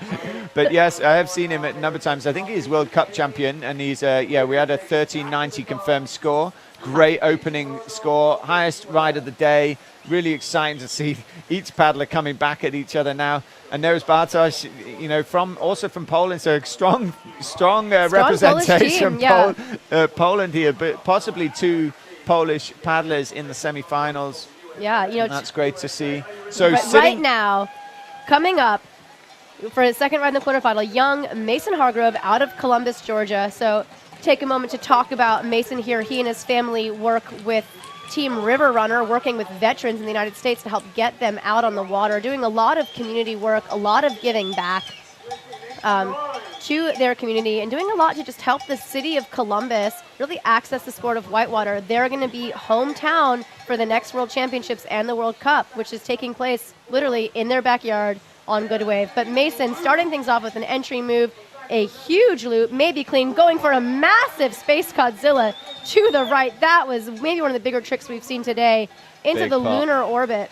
So Mason going a little bit slower move to move on this ride, not linking things up quite as much as he goes to try and get the air bonuses and maximize each trick, like that last McNasty and the phonics. Going for that lunar orbit. Is he going to loop out of it? Yes, he is. Lunar loop to the right. Who would have thought we'd seen so many of those today? Going for that McNasty. Yeah, really impressive ride, solid, scoring his tricks. And I do get the sense he's slowing it down, and I think he's looked at his scores and he said, look at that, clean at the buzzer. Yeah. He's enjoying that. And I think he's looking at it, and the beauty of being in the final heat is you can just look at it and say, all I need is another 900 points. And that sounds like a lot, and that is a lot to most human beings. All I need, yeah. However, for these paddlers, that is really a kind of almost an off ride. And they just see, you know what? Just take it steady. I've got a third ride. All I've got to do is break 1,000 points. Break 1,000 points, and I'm happy days into the final. Then I've got my glory run to really put me at the top of the rankings. Don't do anything silly. And there he is, and he went slow. And sometimes when you slow it down, Anna, that's, and you sell your tricks, and actually it can work out better. Yeah, I think Mason is, his tricks, he's got a lot of power, got a lot of explosion, got a lot of amplitude. I can see Mom Melissa walking down there. His sister, McKinley Kate, also competing in the junior women's, making her way into the semifinal for them in her first world champion. So I think a family with a lot of athletic talent, a lot of potential. Mason, current junior world champion. This is only his first senior men's competition. So 1,110-point ride. That should place Mason comfortably in the 6th place position as of right now. Oh, no, I lied. 4th place position. So Mason currently sitting in 4th place.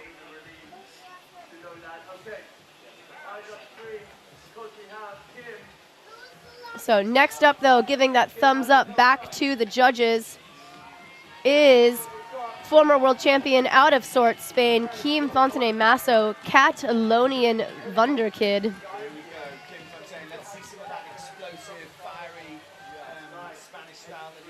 Just like the dragon on his custom carbon boat there. There is a great start to his ride with a snappy and straight McNasty going into the lunar orbit. And there is a lunar loop. That is a really great opening start.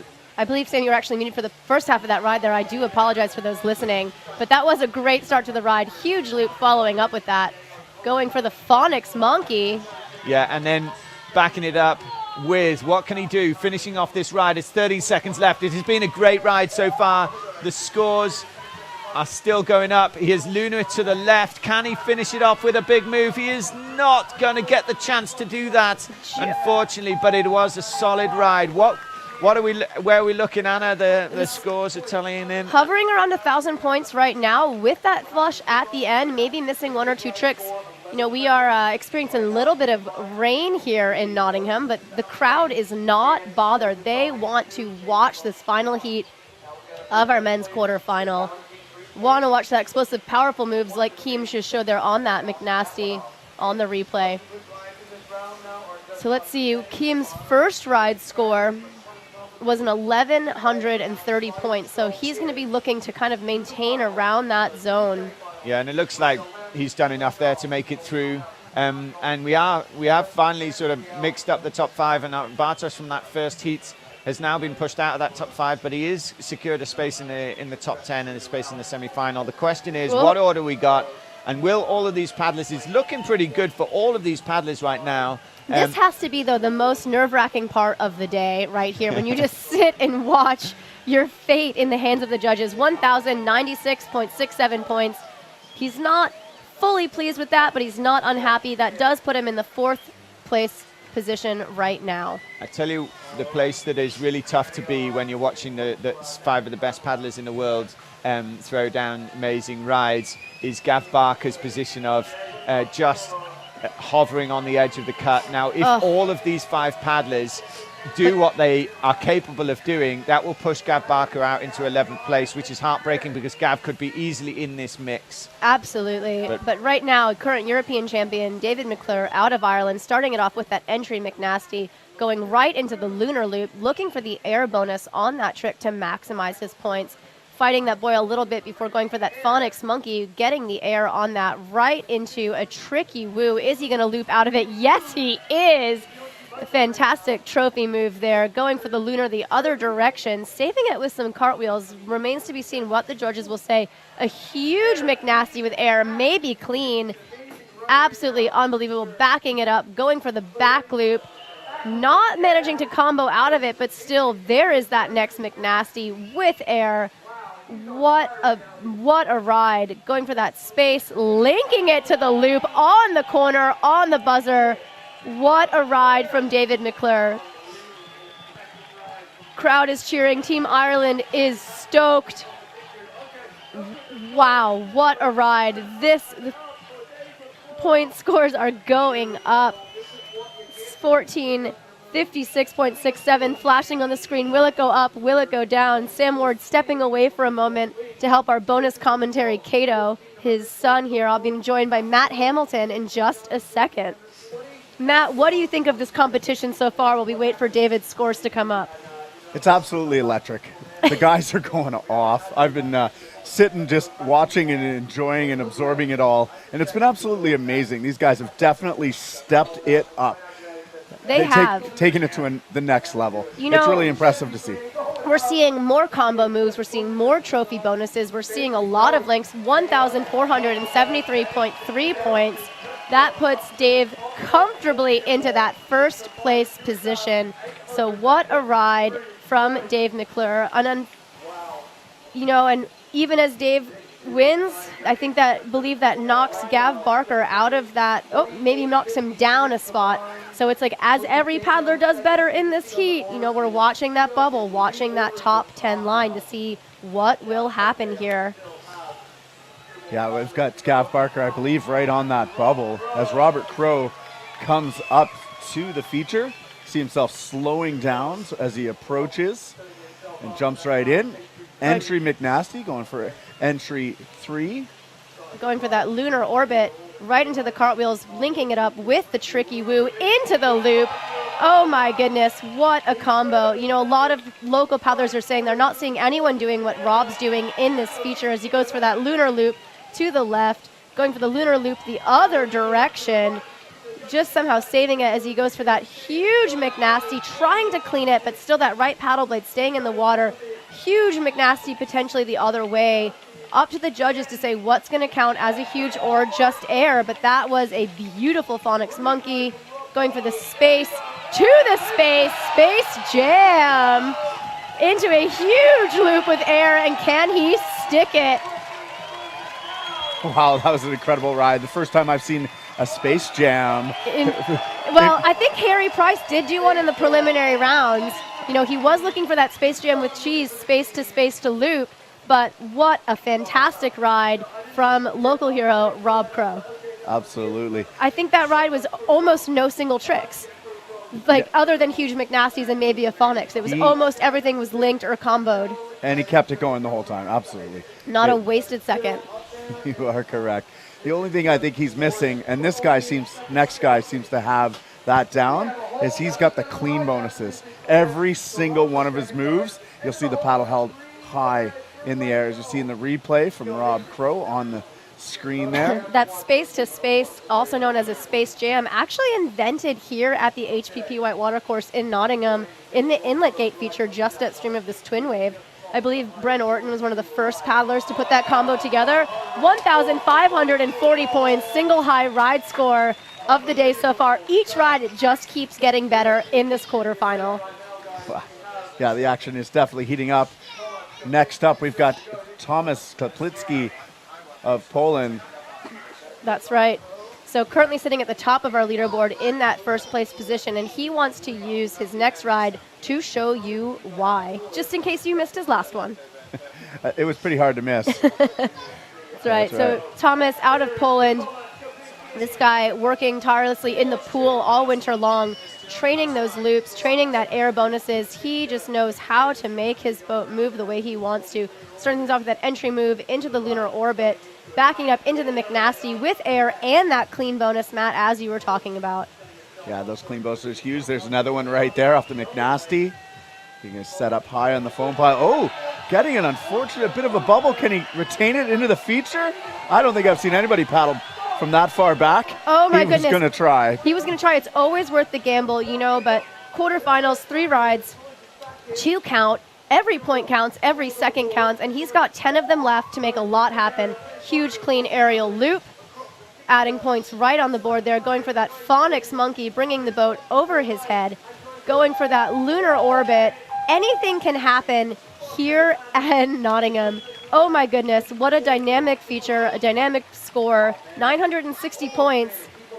Nothing to shake your head at, but that will be a disappointing ride for Tomas. He won't be happy with it, but I believe it's enough to get him at least into That our semifinal tomorrow. And that's what's key right now, is they get into that semifinal with a clean slate, ready to go again, being at the top, so you go last, you know what you need to do. That is an advantage. Is a huge advantage for sure. So 973.33 points. That should put Tomas comfortably into the semifinal in currently in fifth position. Oh no, let's see, excuse me as I refresh my screen here. For those of you watching along at home, make sure you comment onto our YouTube video. Let the paddlers know how you think they're doing. And don't forget to check out that Corners Online for the live scoring and results so you can keep pace with us. That's right. The ICF doing a great job of bringing you this live screen and as well as the live scoring as we see Mason Hargrove of the United States getting ready for his third and final ride here in our men's quarterfinals. Mason's setting up as he comes down, slowing things up right away into a huge entry three, cleaning it up, holding his paddle nice and high into the lunar. Backing it up as he goes for that McNasty, not wasting a second, using each move to set up the next.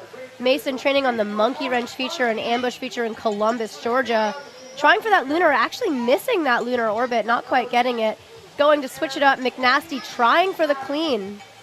All right, here he comes around, going for another lunar. I think he was looking for the lunar loop.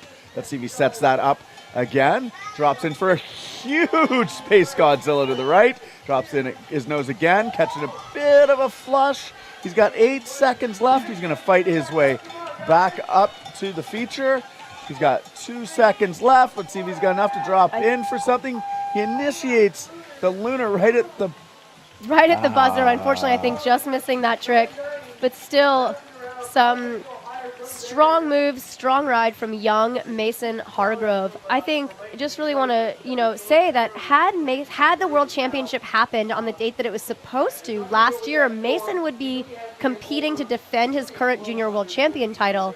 As a result of the World Championships being moved a year, he actually moved up an age class into the senior men's, and to see him here still putting down very solid rides and earning himself a place into that semifinal, what an achievement. Absolutely, reigning junior world champion, getting to defend his championships against the men. He was 5th coming into this quarterfinal, and now he's in the semifinals as we see former world champion Kim Fontaine-Masso from 2017 in Argentina. Nice wing over entry move as he starts right off, pulling himself over into a lunar, linking it into a loop for a lunar loop, going for, looked like he wanted a tricky wheel. It'll just be a split wheel. Yeah, hard to say, but the move, moving seamlessly from trick to trick, going for that McNasty, going for the loop. Kim taking it a little bit more conservative on this ride. Currently sitting in 7th place, so he is currently in the semifinal, but this right now is a fight for the top placings to have that advantage of going in that last heat so you know what score you need to beat to make the top 5. Going for that back loop, switching it up, looking for that McNasty, trying to bonus it out on the buzzer. I think Kim's going to use that as his throwaway ride here.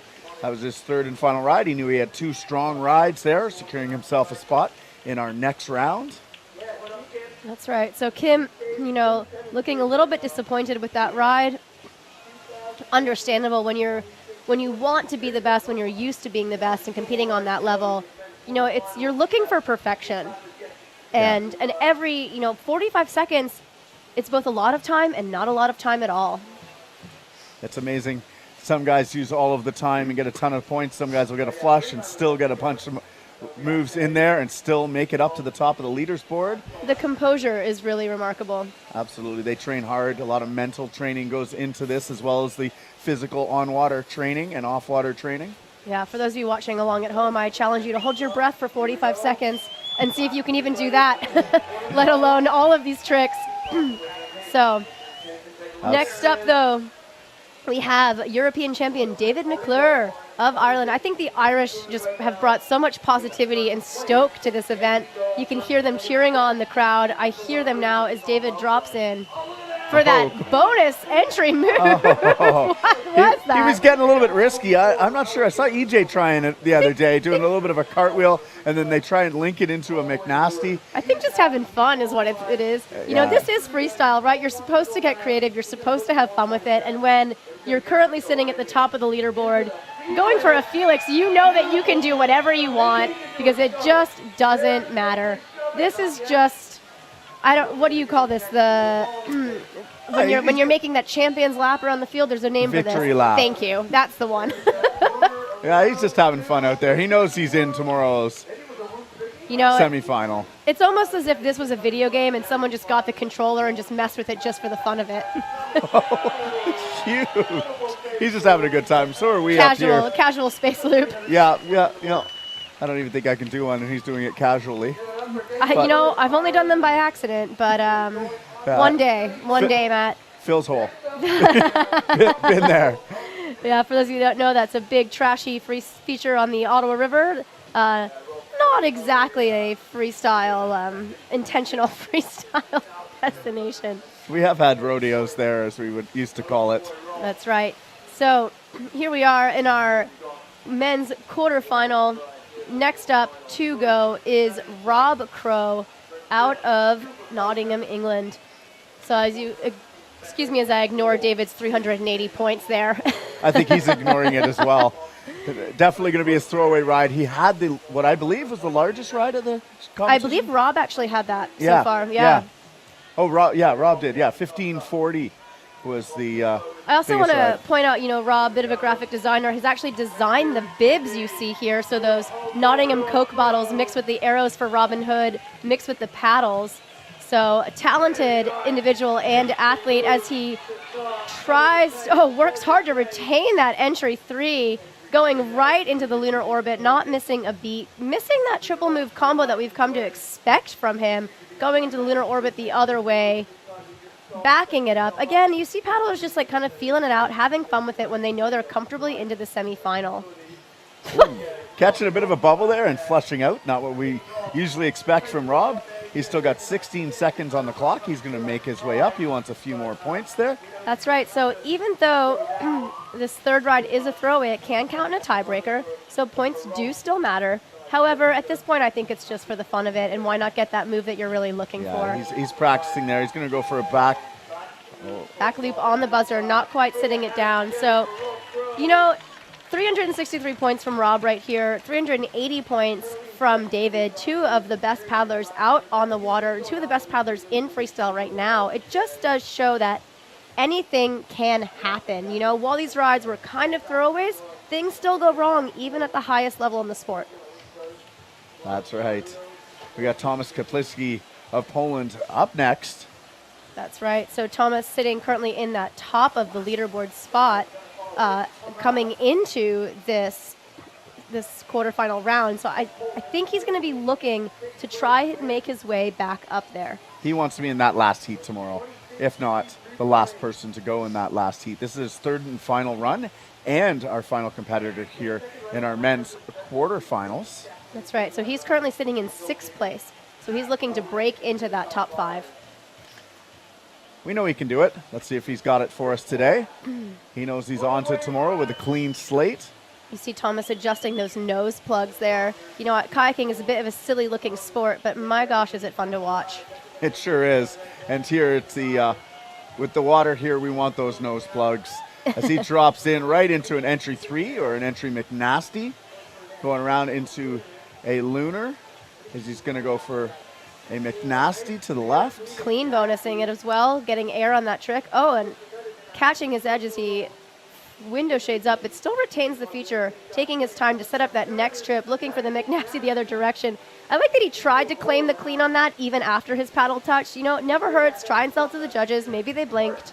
As he goes for that phonics monkey, it's still getting air. He pops in, he goes for the phonics monkey in the other direction. You know, Throwing it right around. with these paddlers, there's moments where you think the trick isn't going to go. They stall on their bow so long, and yet somehow that's what allows them to get the amplitude and the height. Beautiful clean aerial loop right on that surfer's left corner. All right, we're seeing 1196 on the scoreboard, and it's moving up, so that's going to better. I believe it was his second ride that he struggled on. That's right. So that should put Tomas comfortably in that top 5. But Yeah, let's see what it is. I think we're going to see a few more points come up on that score sheet as it's now judges are tabulating the score. as we tabulate, you know, this may have been our last heat of the men's quarterfinal, but we are not done here today in the ICF World Championship. Matt, what do we have up next? We have the Open Canoe Finals. Ooh, crowd favorite. It is. Everybody loves the Open Canoers. We have a Canadian in it today. Oh, here we go. Tomas's score, 1,196.67 points, puts him at 2586.67, which moves him into that top 5.